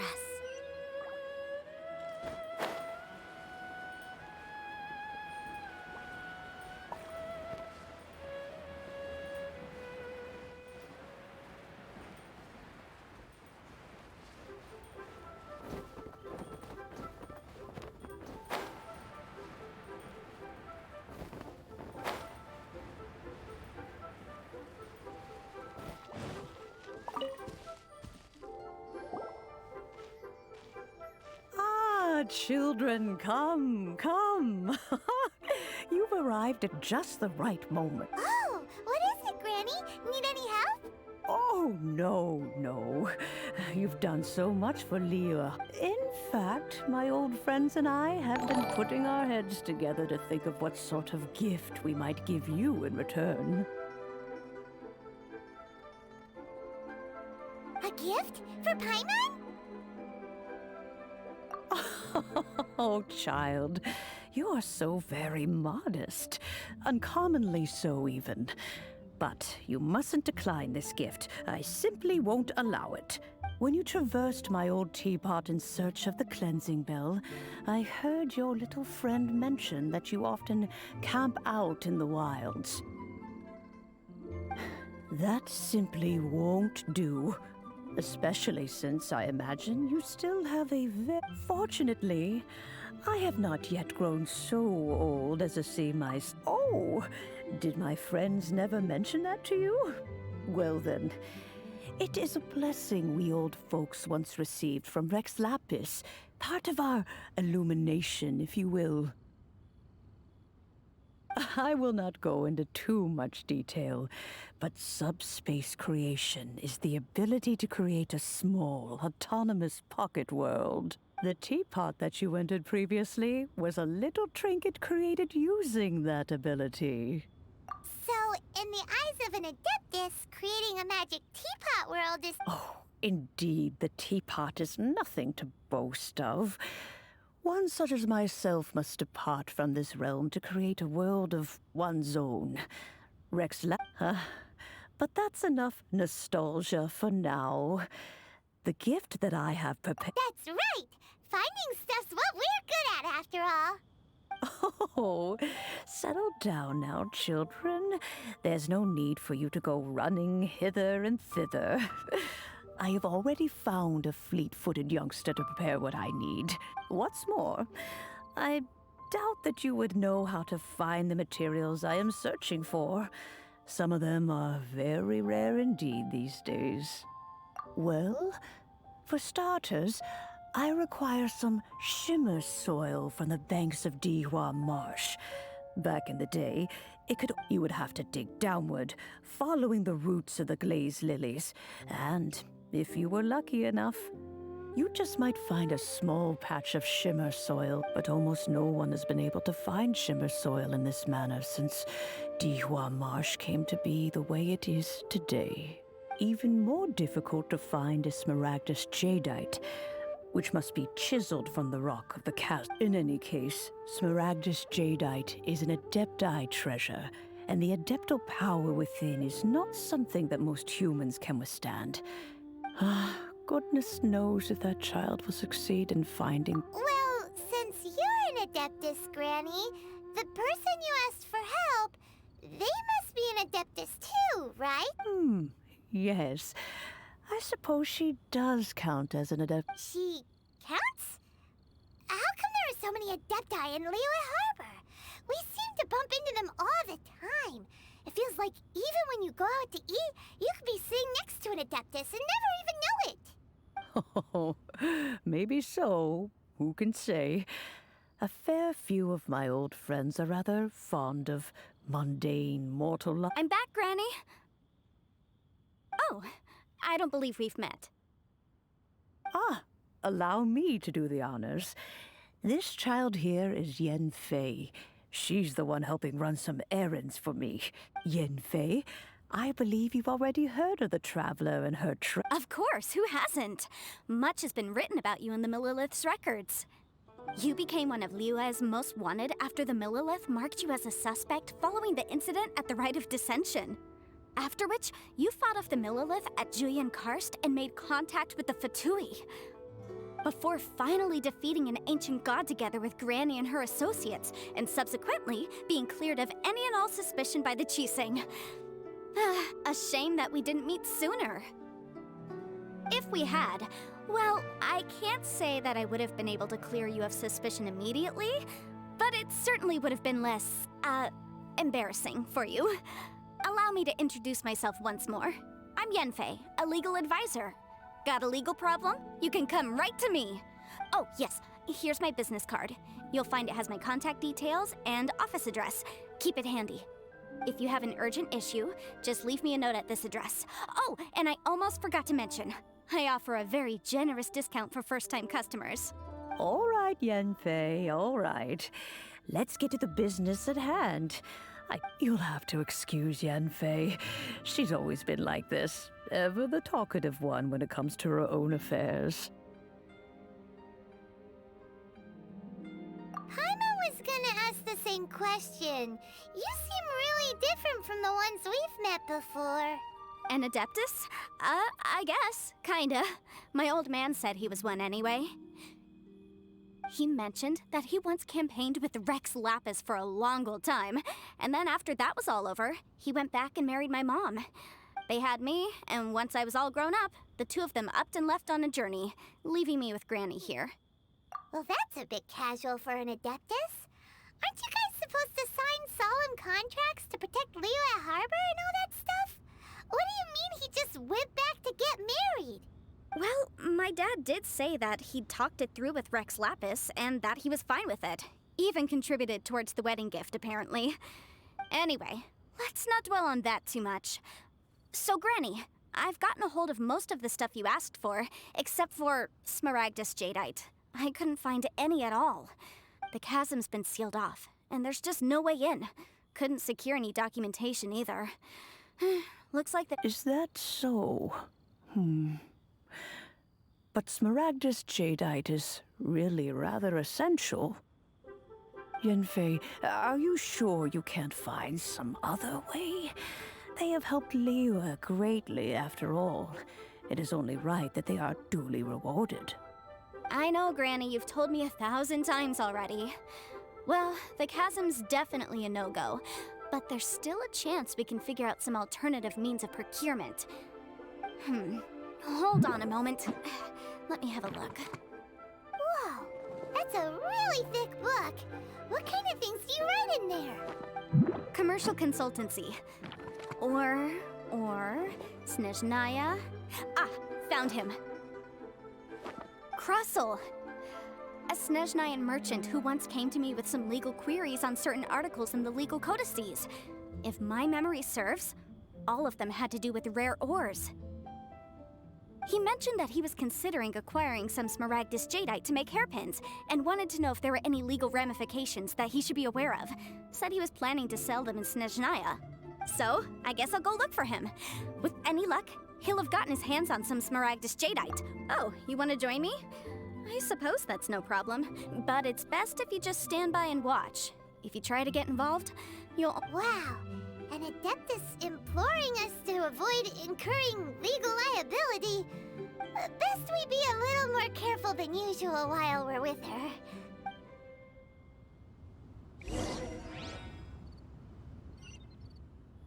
Next on the agenda...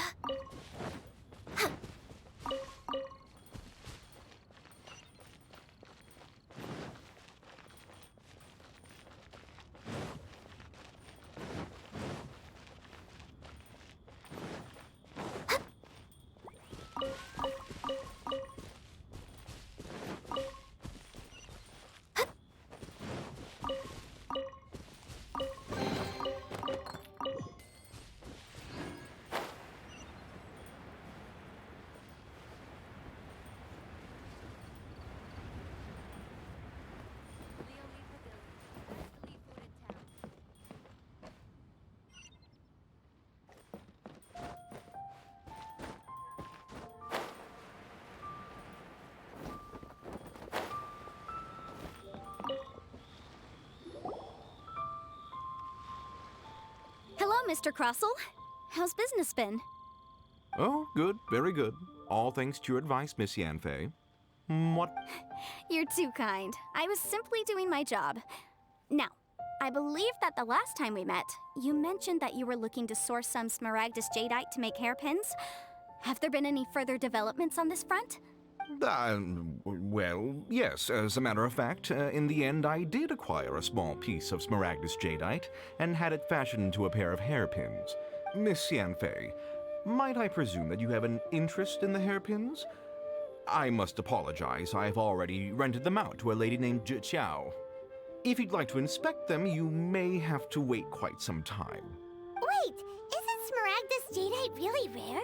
Aren't you worried about the hairpins getting damaged or lost while they're being rented out?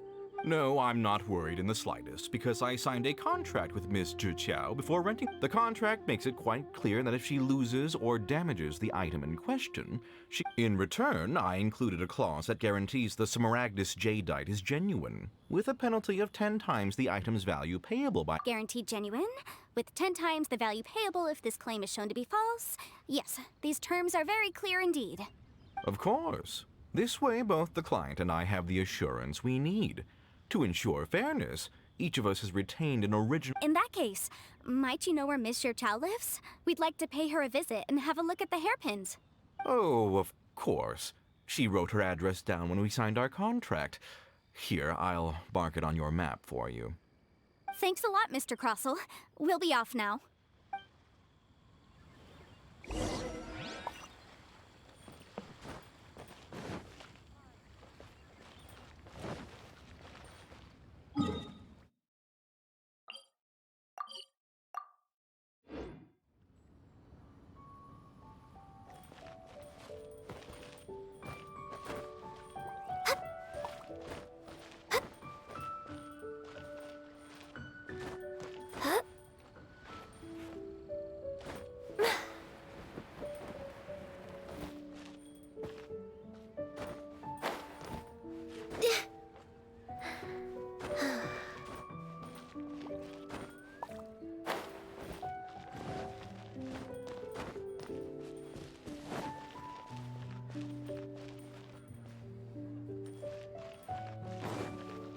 So, are you buying or not?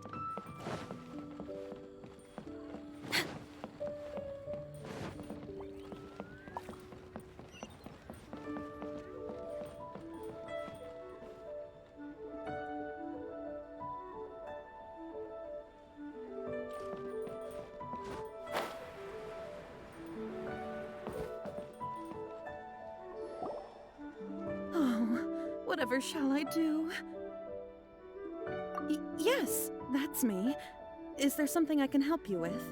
How do you do, Miss Zhiqiao? We understand from Mr. Crossell that you recently rented a pair of hairpins from him.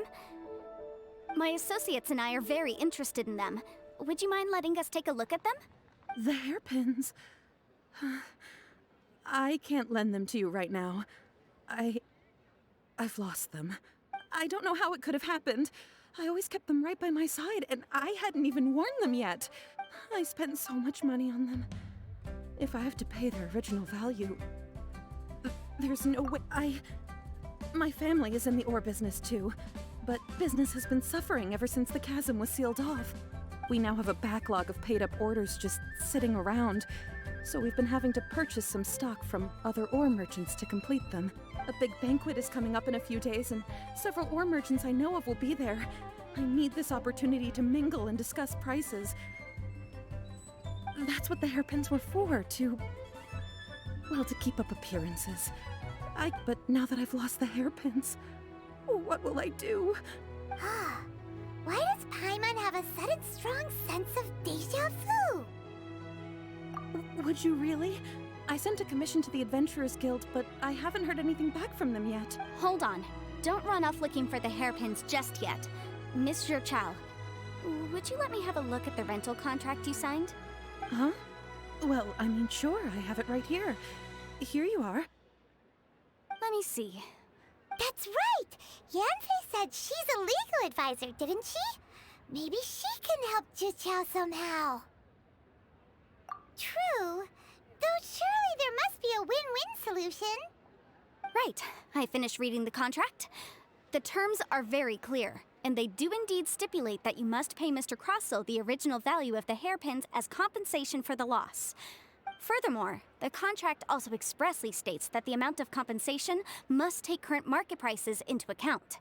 And given the rarity of Smaragdus Jadeite, I fear that the final amount of compensation may end up being significantly higher as a result. Even higher?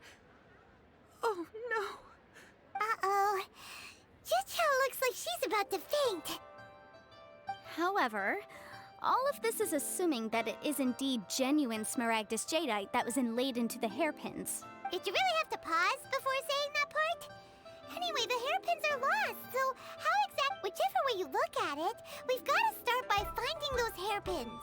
Except that if we found the hairpins, there'd no longer be any need to check whether the jadeite is genuine, would there?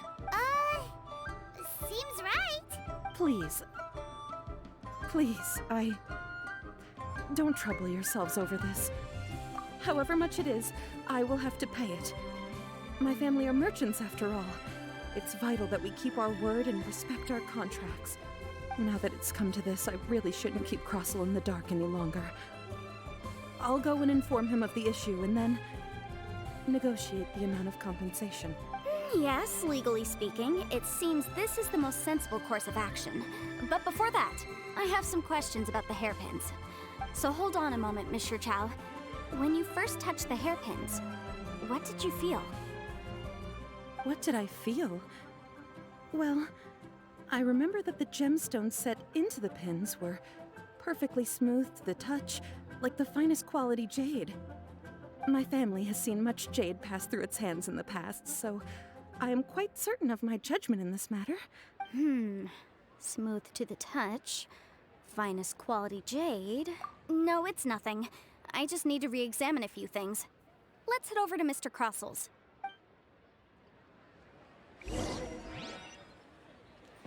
Next on the agenda...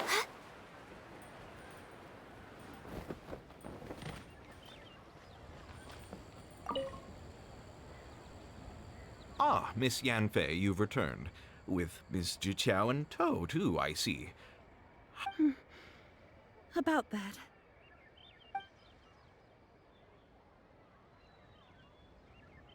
You lost them? Are you serious?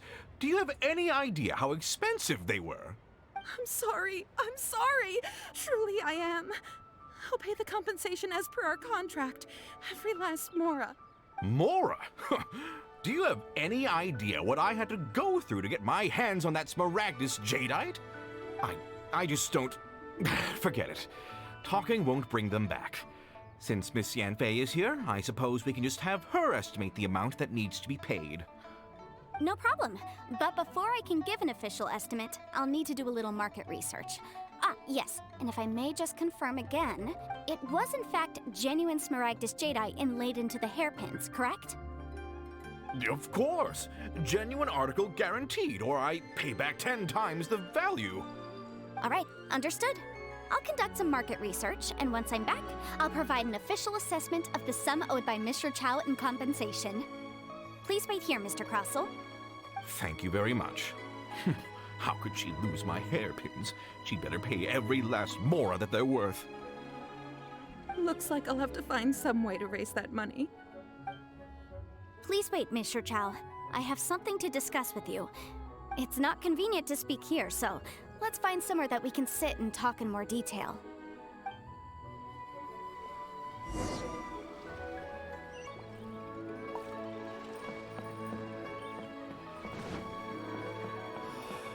Why'd they have to give me that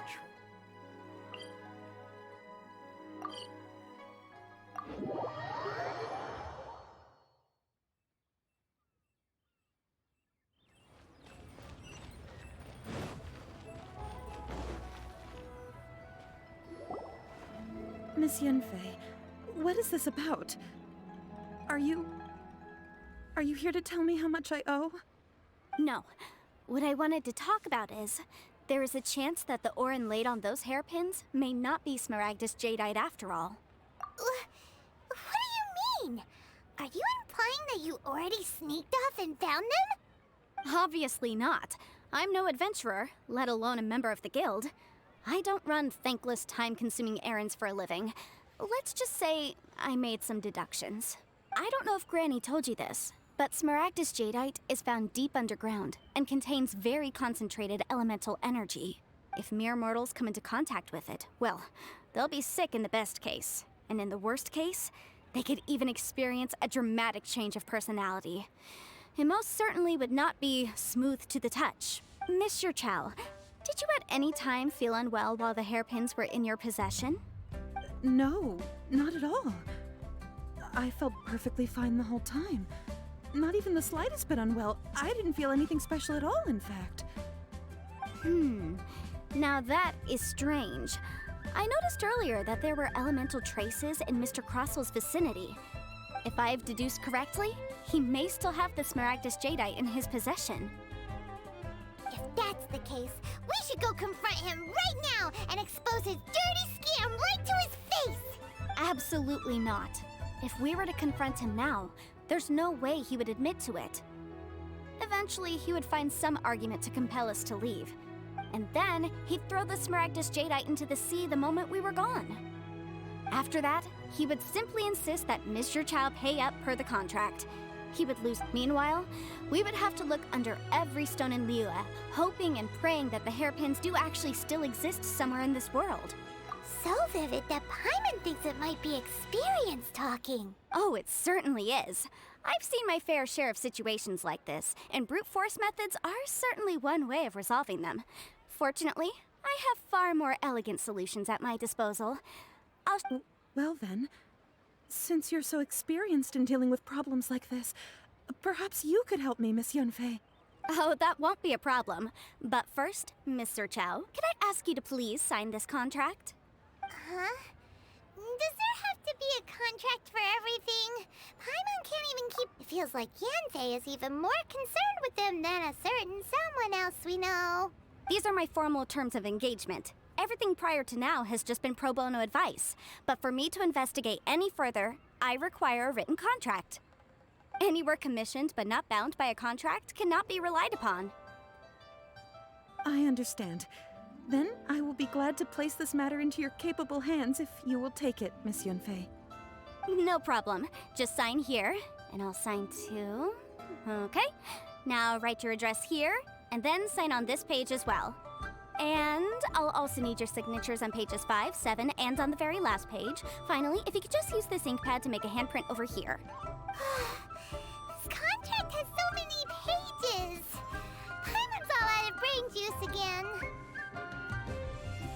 All right, that should do it. My fees are the same as always, and they're written in the contract. I've had a read through. Everything checks out. Well then, here's your copy of the contract. I will retain the other copy. Not for now, no. Despite how intractable this problem might sound, it will actually be quite straightforward to resolve once we've got some things squared away. I don't believe you have been part of an investigation like this before, in which case, hopefully this should be quite the experience. Miss Yunfei, I have to ask, why are you helping me? Because, as it happens, I'm currently trying to acquire some Smaragdus Jadeite myself. I noticed strong traces of geoenergy around Mr. Crossel, so perhaps he has, in fact, secured some. Whether he actually made it into an item of jewelry or not is a separate matter, but either way, it's a lead. As long as we follow it, who knows? We might just be able to get our hands on some Smaragdus Jadeite. Also, the idea of someone abusing the law to their advantage, I won't stand for it. But again, let's not dwell on this. Let's go to... where can we find someone who processes ore? Ah, I've got it! Let's pay a visit to Chateau, the boss of the Jade Mystery. He's a professional when it comes to working with stone and ore. If Mr. Crossel had his ore worked on at all, Chateau would undoubtedly have been his first choice.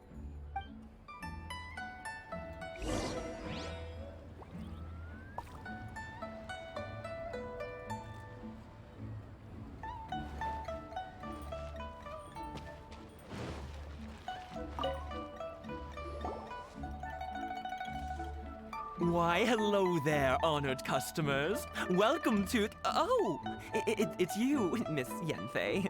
Is something the matter? Surely not more spurious claims that my jade betting is rigged and no one can ever win? Oh. No, nothing of the sort.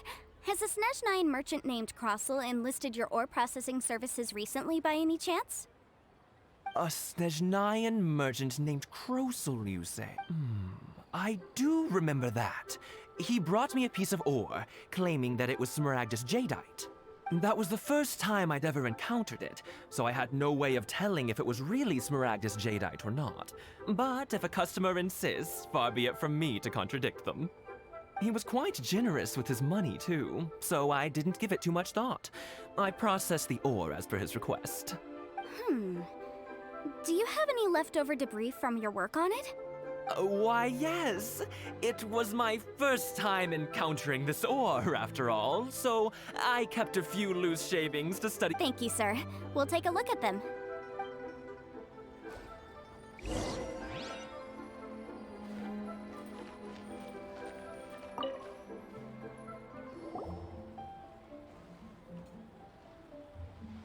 Huh?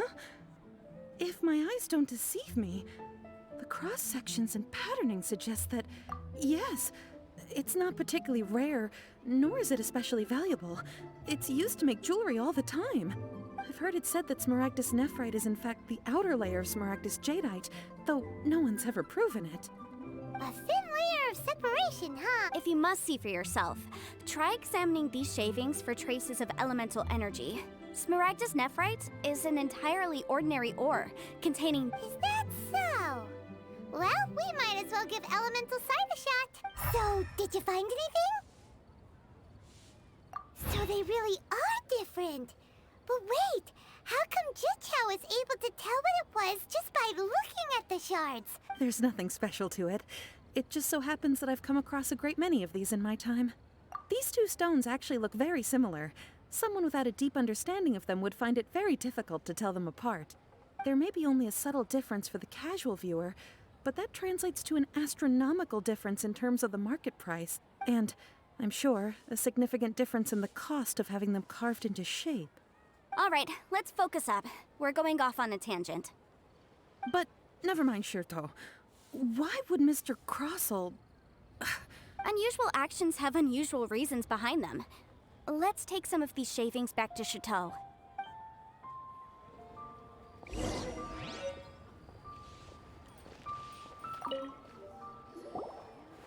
Miss Yanfei? Might I be so If you could just confirm for me once more, sir. Mr. Crossell did indeed claim that the ore he brought to your store was in fact smaragdus jadeite, did he not? Yes, that's right. I still have a record of the job with me, in fact. Here. Then I have no further questions. But could I borrow the processing record and these stone shavings? Of course. But might I ask why you need them? Oh, I have my reasons. Yes. Please sign here on this affidavit. This document shall serve as signed proof that these stone shavings originated from the, Yes, I see. I wouldn't say there's been an incident, just a minor issue. Thank you, sir. I'll take these with me. With this hard evidence to back us up, Crossell won't dare try to deny what he did. On the contrary, this is far from sufficient to build a case. We need to find something a little more compelling. If you want to make jewelry, you need a professional jewelsmith. Let me think. Jewelry. Aha! Got it! Singxi. She often helps people to find a jewelsmith. Let's go pay her a visit. Well, that was quick. How come you know so many people? Because lots of people come to me for legal advice every day. As you know, Liyue Harbor is the city of contracts. And contracts, well, I should say laws, are very important to us.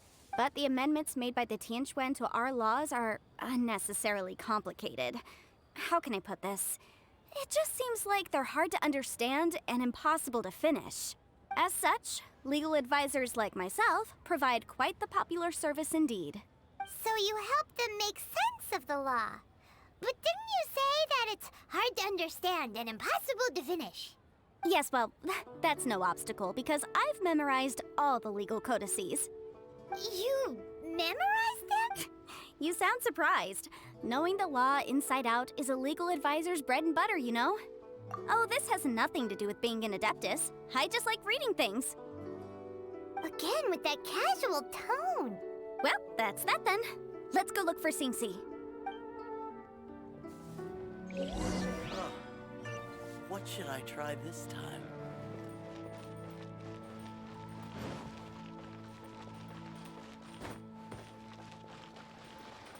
What are you? We're way behind schedule.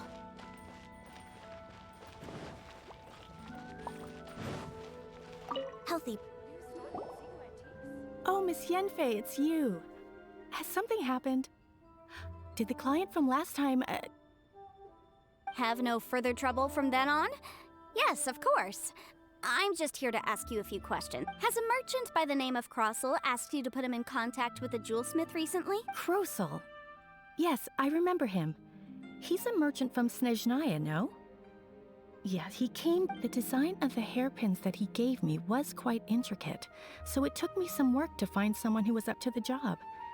Eventually, I found an older jewelsmith who made them exactly according to his. This order was on hold for a very long time, and only completed quite recently, which is why I remember it so well. Doesn't seem like there's any evidence to be found here. Miss Inksy, I'd like for you to confirm for me once more.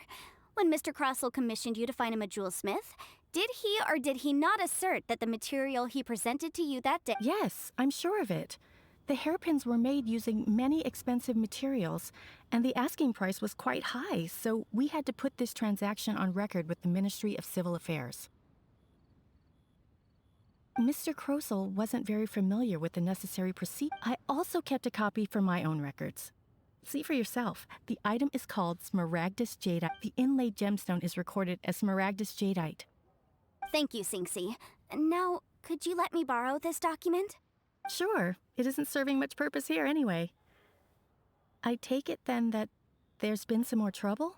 Nothing you need to worry about. Just a minor issue. I'll return your document as soon as I'm done with it. Thanks again. Why is everyone's first reaction always to assume someone or something is in trouble? I believe we have almost all the evidence we need. We just need to make one last trip. Let the weirdo with the snake around his neck? What do you want to speak to him for? Because only he can provide an authoritative statement confirming that Smaragdus Jadeite is harmful to the human body. Once we have this final piece of evidence in our hands, we can wrap this case up.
My, to what do I owe the pleasure?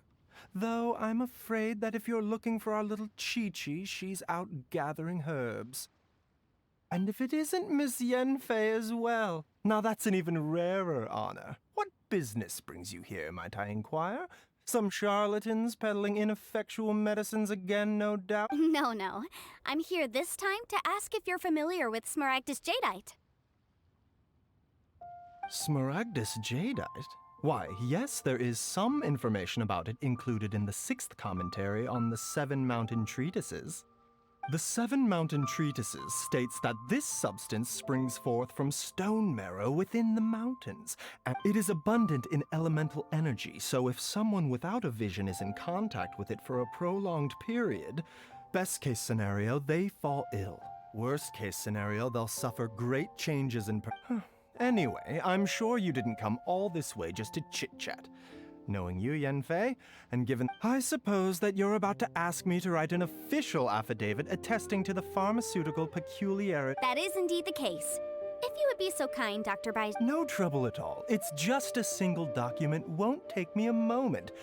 I would mention, though, that you are not the only one who's developed a curiosity for Smaragdus Jadeite recently. But after I gave him my reply, his expression shifted to one. I wonder, Miss Yenfei, if your pressing business might be related to this Snezhnayan murder? Ah, you needn't concern yourself about that, Dr. Baizhu. Thank you for penning us that document. I'll make sure to compensate you in due course. You're too kind. Take care now. That Baizhu guy is as weird as ever.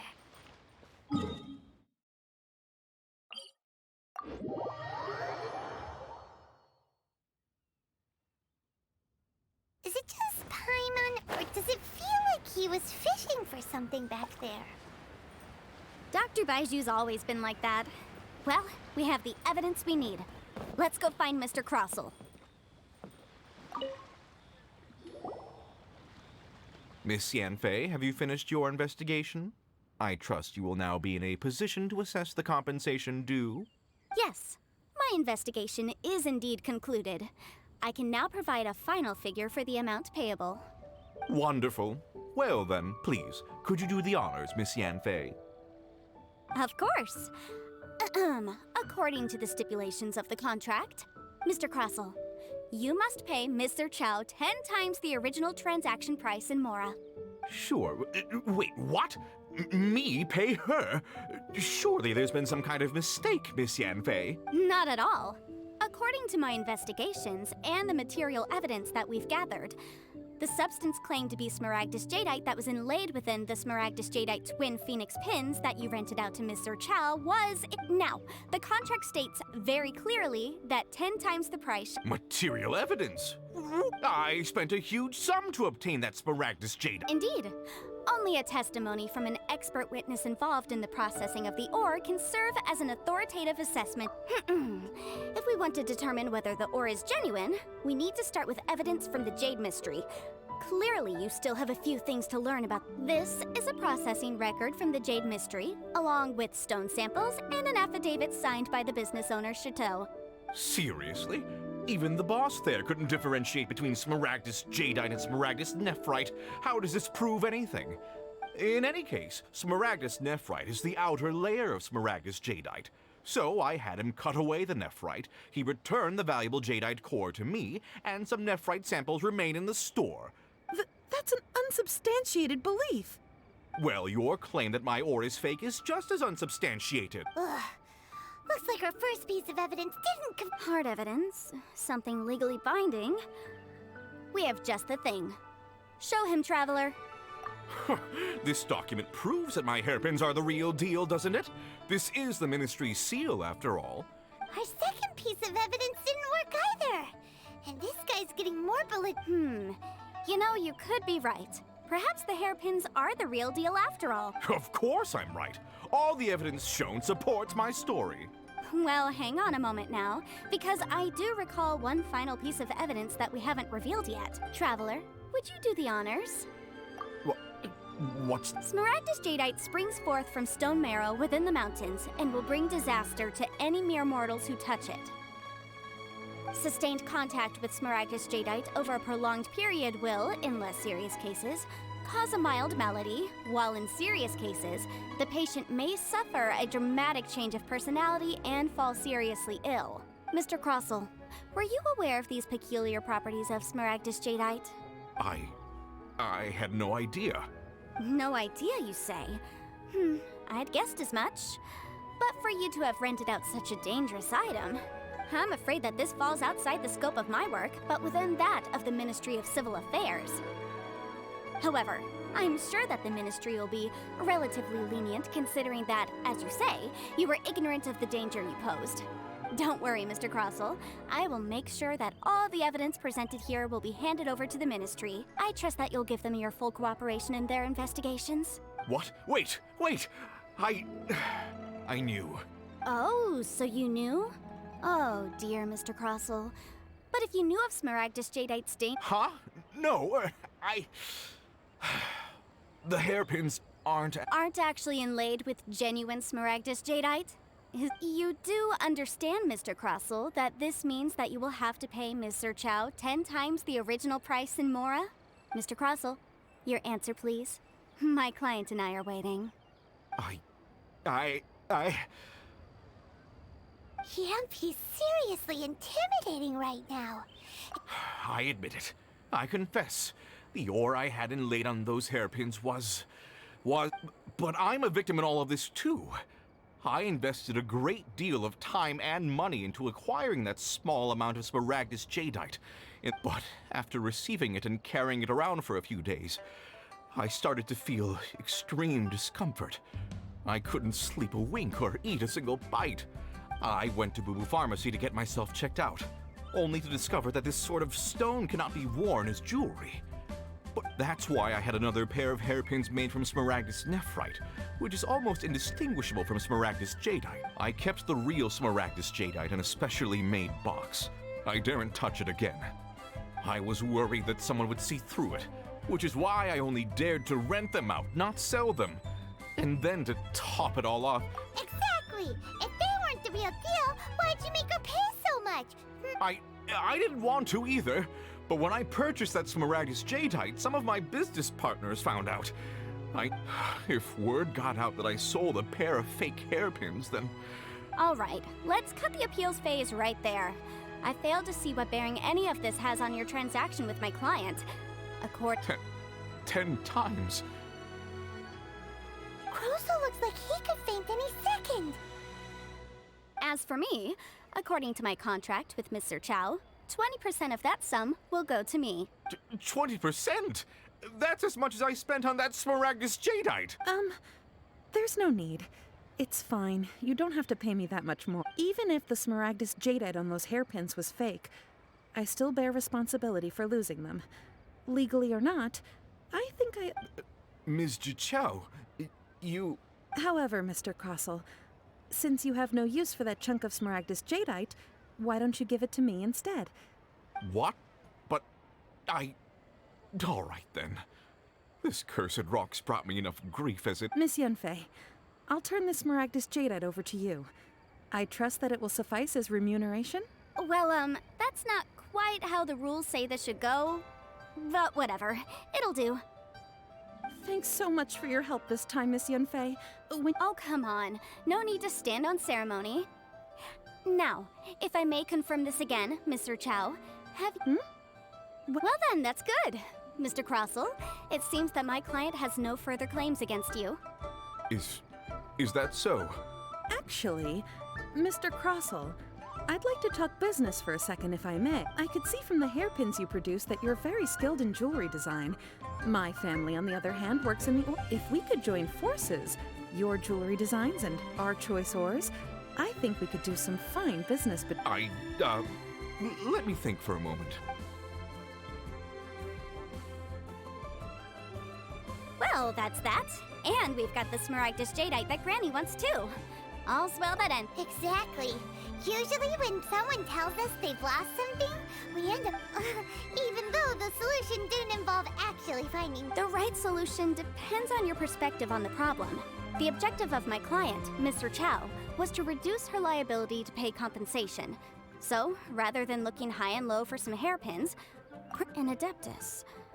Speaking of, you took part in that battle, didn't you?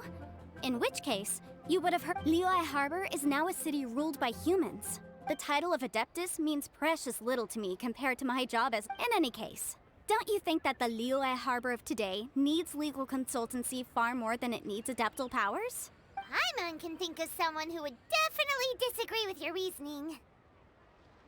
Well, since we got what we came for, it's time to pay Granny a visit.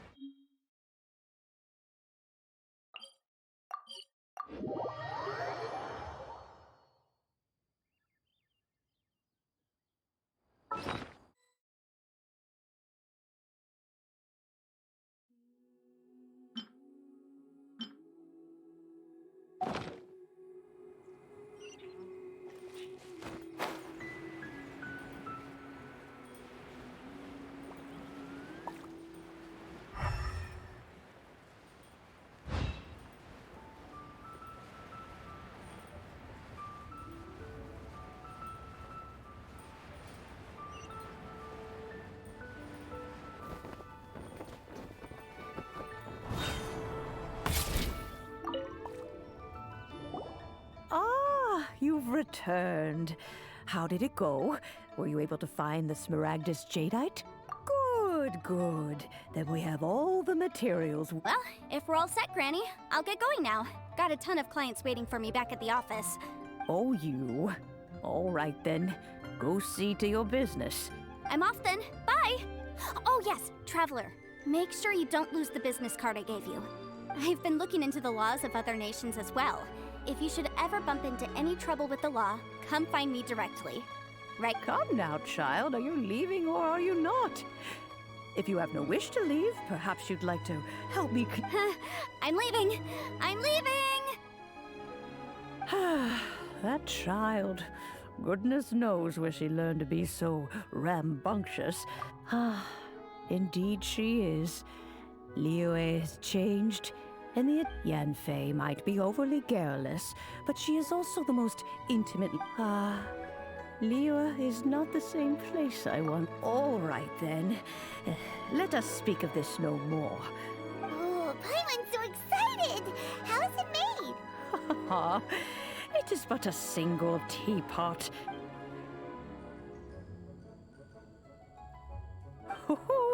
There we go. This Serenity pot is all yours. Hold it firmly. If you were to drop it, oh goodness, who knows what might happen. Take these blueprints with you as well. You'll need them if you wish to make your teapot a little more lively inside. Wait a minute, Granny. How exactly are we supposed to use this tea? Oh, you needn't worry about that. I've already arranged for a certain little helper to await you within this teapot.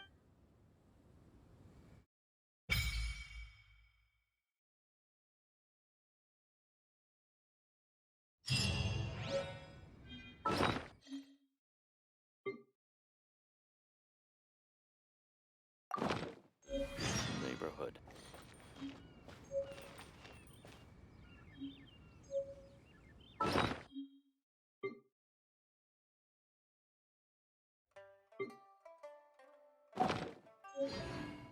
If you lie on the grass, you can feel the heartbeat of the world.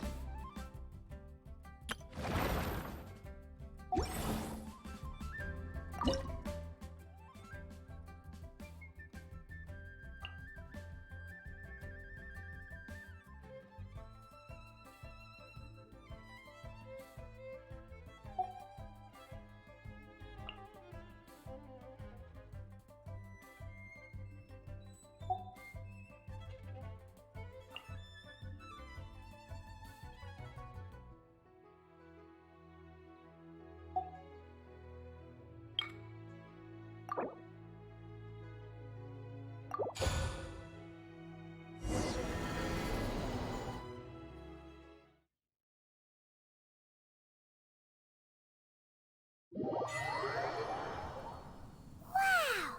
This teapot seems even bigger inside than Madame Ping's! Huh. But there's just a whole load of nothing around it. Hey! There's a perfectly good house right over there! What? Still, why is it so... Oh, wait a second.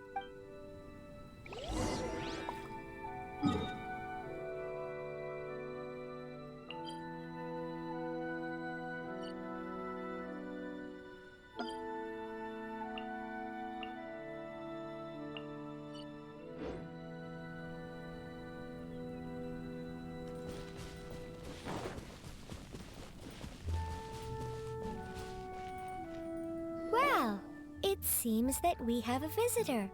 It's a huge finch! Excuse me, I am not a finch. I am a teapot spirit, and you may call me, hang on a moment. What am I? Oh, call me. I suppose you may call me. So you're the little helper Madame Ping mentioned? Madam Ping? Oh, you must mean Ping. Yes, she did summon me here. You may leave all matters regarding the upkeep of this. Your journey may be far from over. But at least this way, you will not want for a comfortable place to sleep each night. Though it is the Adepti who create realms such as this, they generally do not have the time of day to attend to the... Thus, we teapot spirits were created to help guard their realms and manage their affairs. You may consider me a butler, if you will. Now, allow me to explain this realm to you. Have you any blueprints on you? Specifically, blueprints with beautiful rooms, chairs. As long as you have a blueprint, you can refashion this realm however you please. Blueprints? Oh, that's right!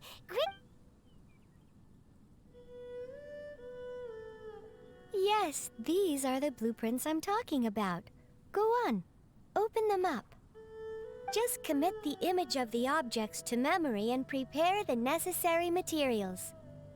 Then simply release the thought from your mind and the object in the blueprint shall appear within this teapot. Wow! Is that all it takes? Then we could build a whole city inside, couldn't we? I doubt it.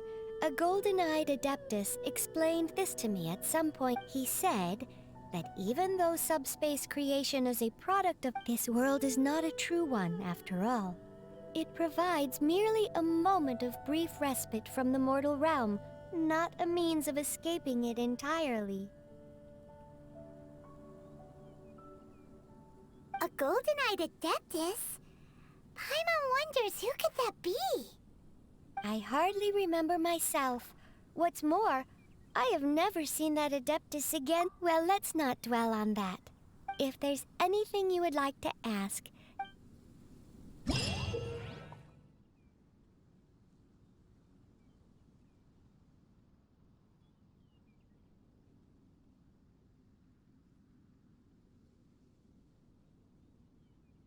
It's so nice to de-stress.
you lie on the grass, you can feel the heartbeat of the world.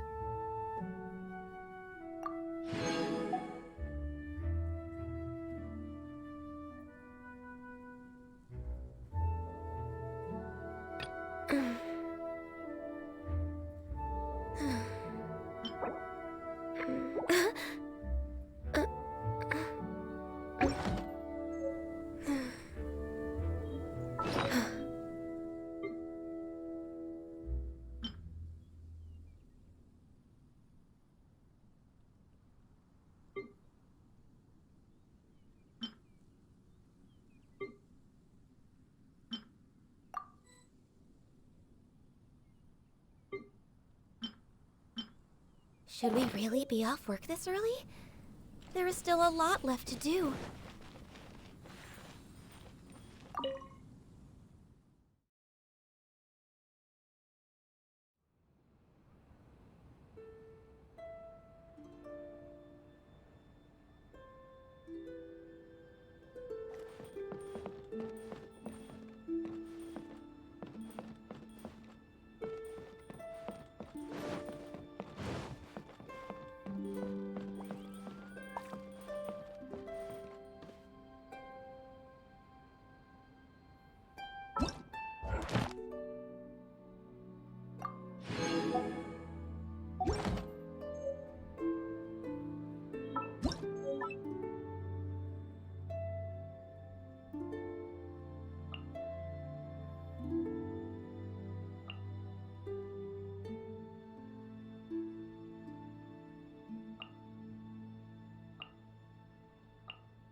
It's so nice to de-stress.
way behind schedule.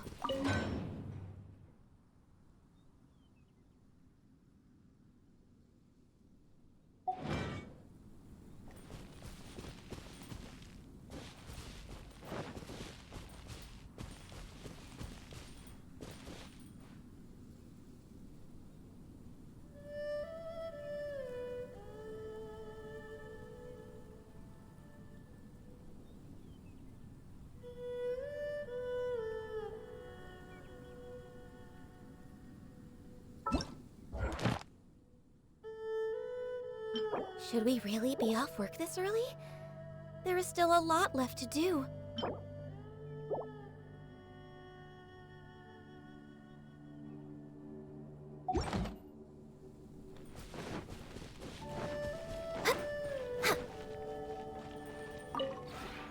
Maybe you're not used to the...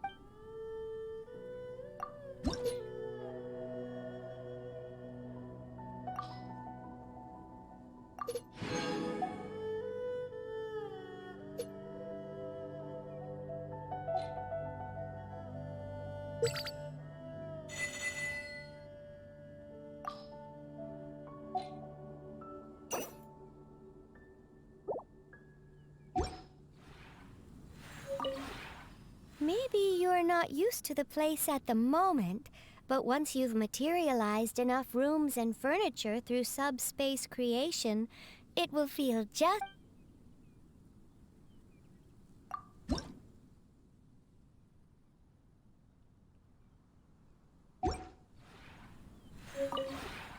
Maybe you're not...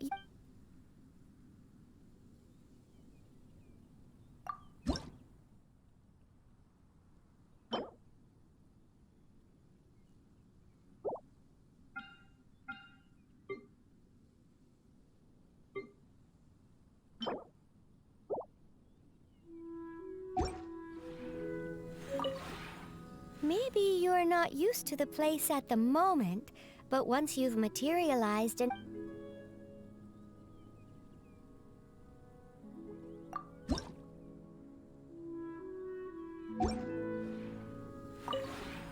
Maybe...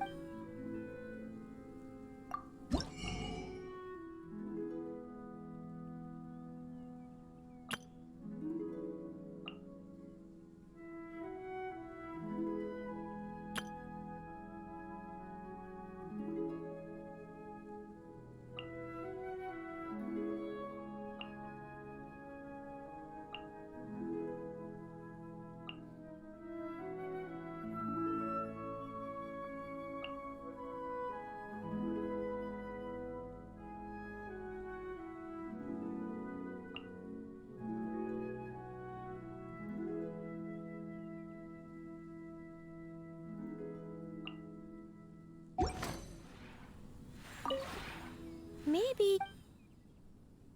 When breaking new ground, laying I'll teach you more about this. Maybe...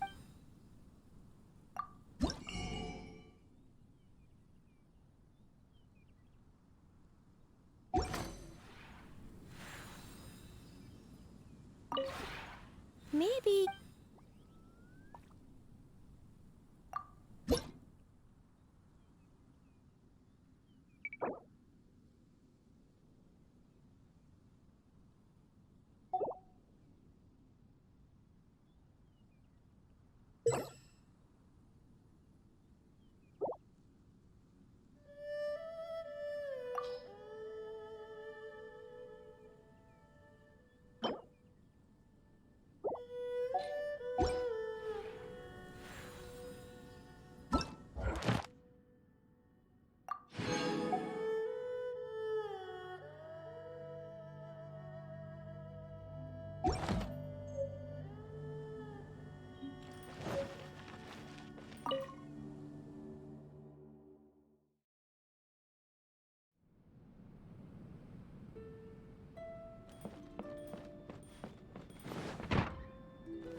It's so nice to de-stress.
Maybe...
Maybe...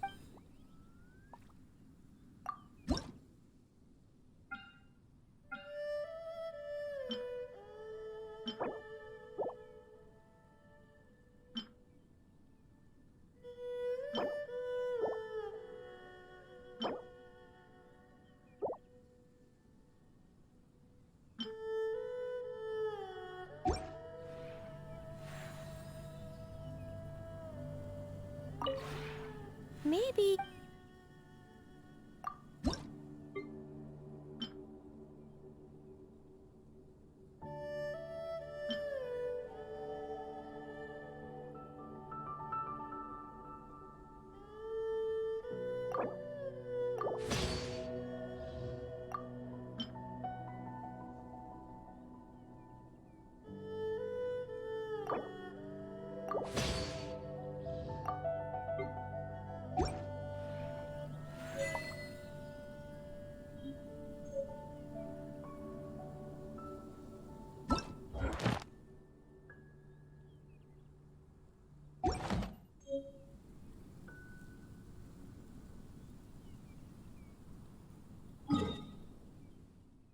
Should we really be off work this early?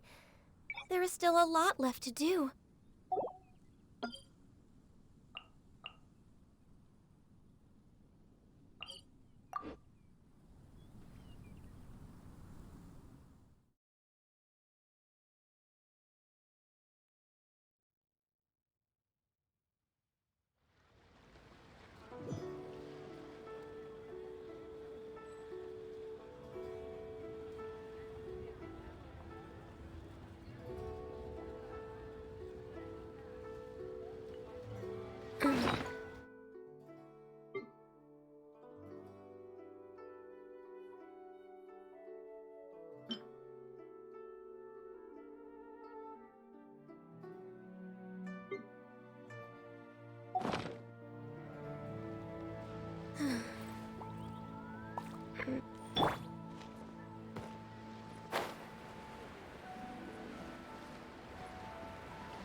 Maybe...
Next on the agenda...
Oh, good. I was just thinking that the silk flowers at the Feiyun Commerce Guild needed watering. The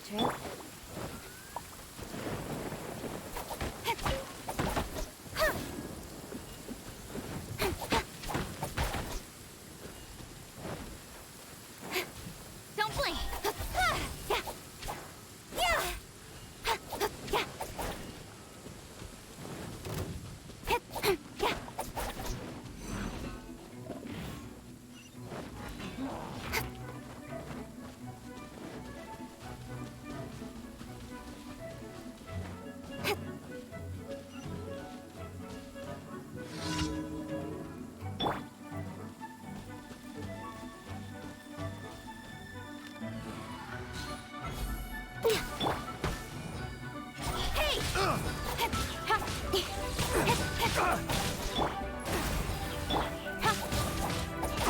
Incoming!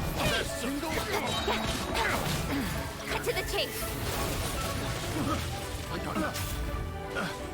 Don't blink! Pick that tingle the wrong test subject.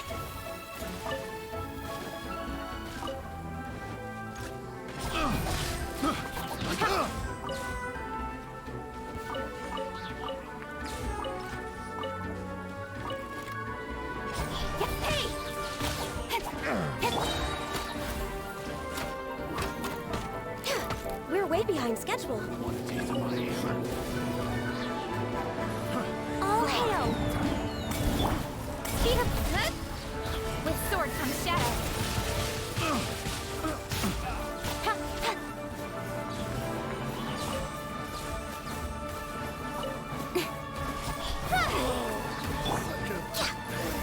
Next on the agenda...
way behind schedule.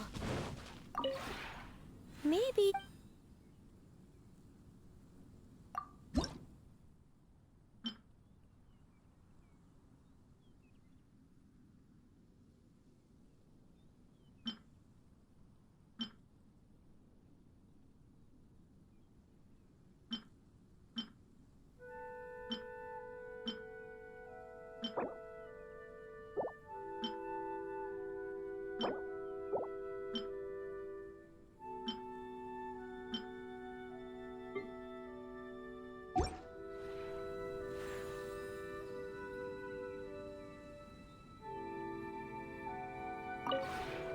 Maybe...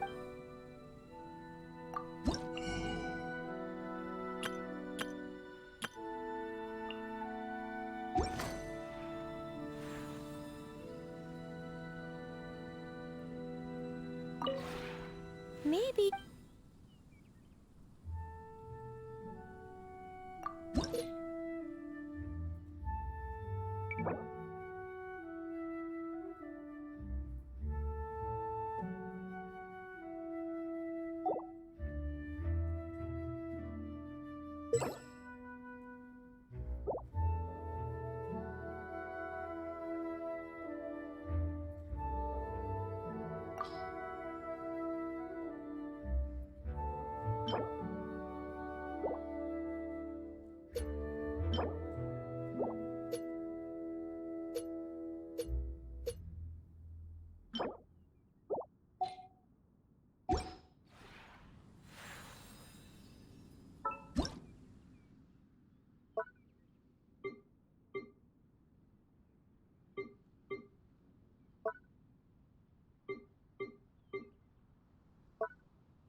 Quite a downpour. Nothing will get done until it clears. Let this be a lesson to those who yesterday said I'll do it tomorrow.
Maybe...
Maybe...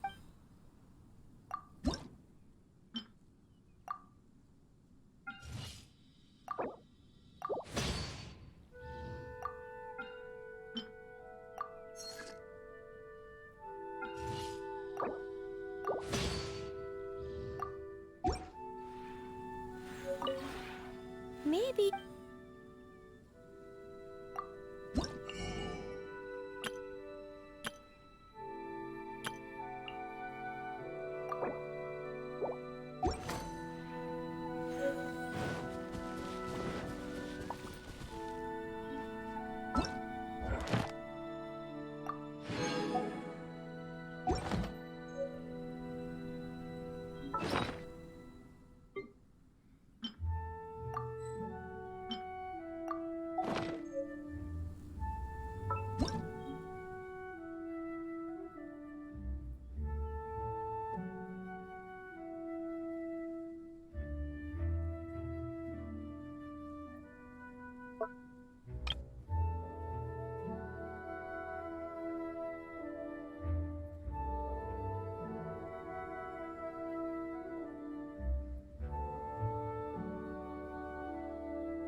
Next on the agenda...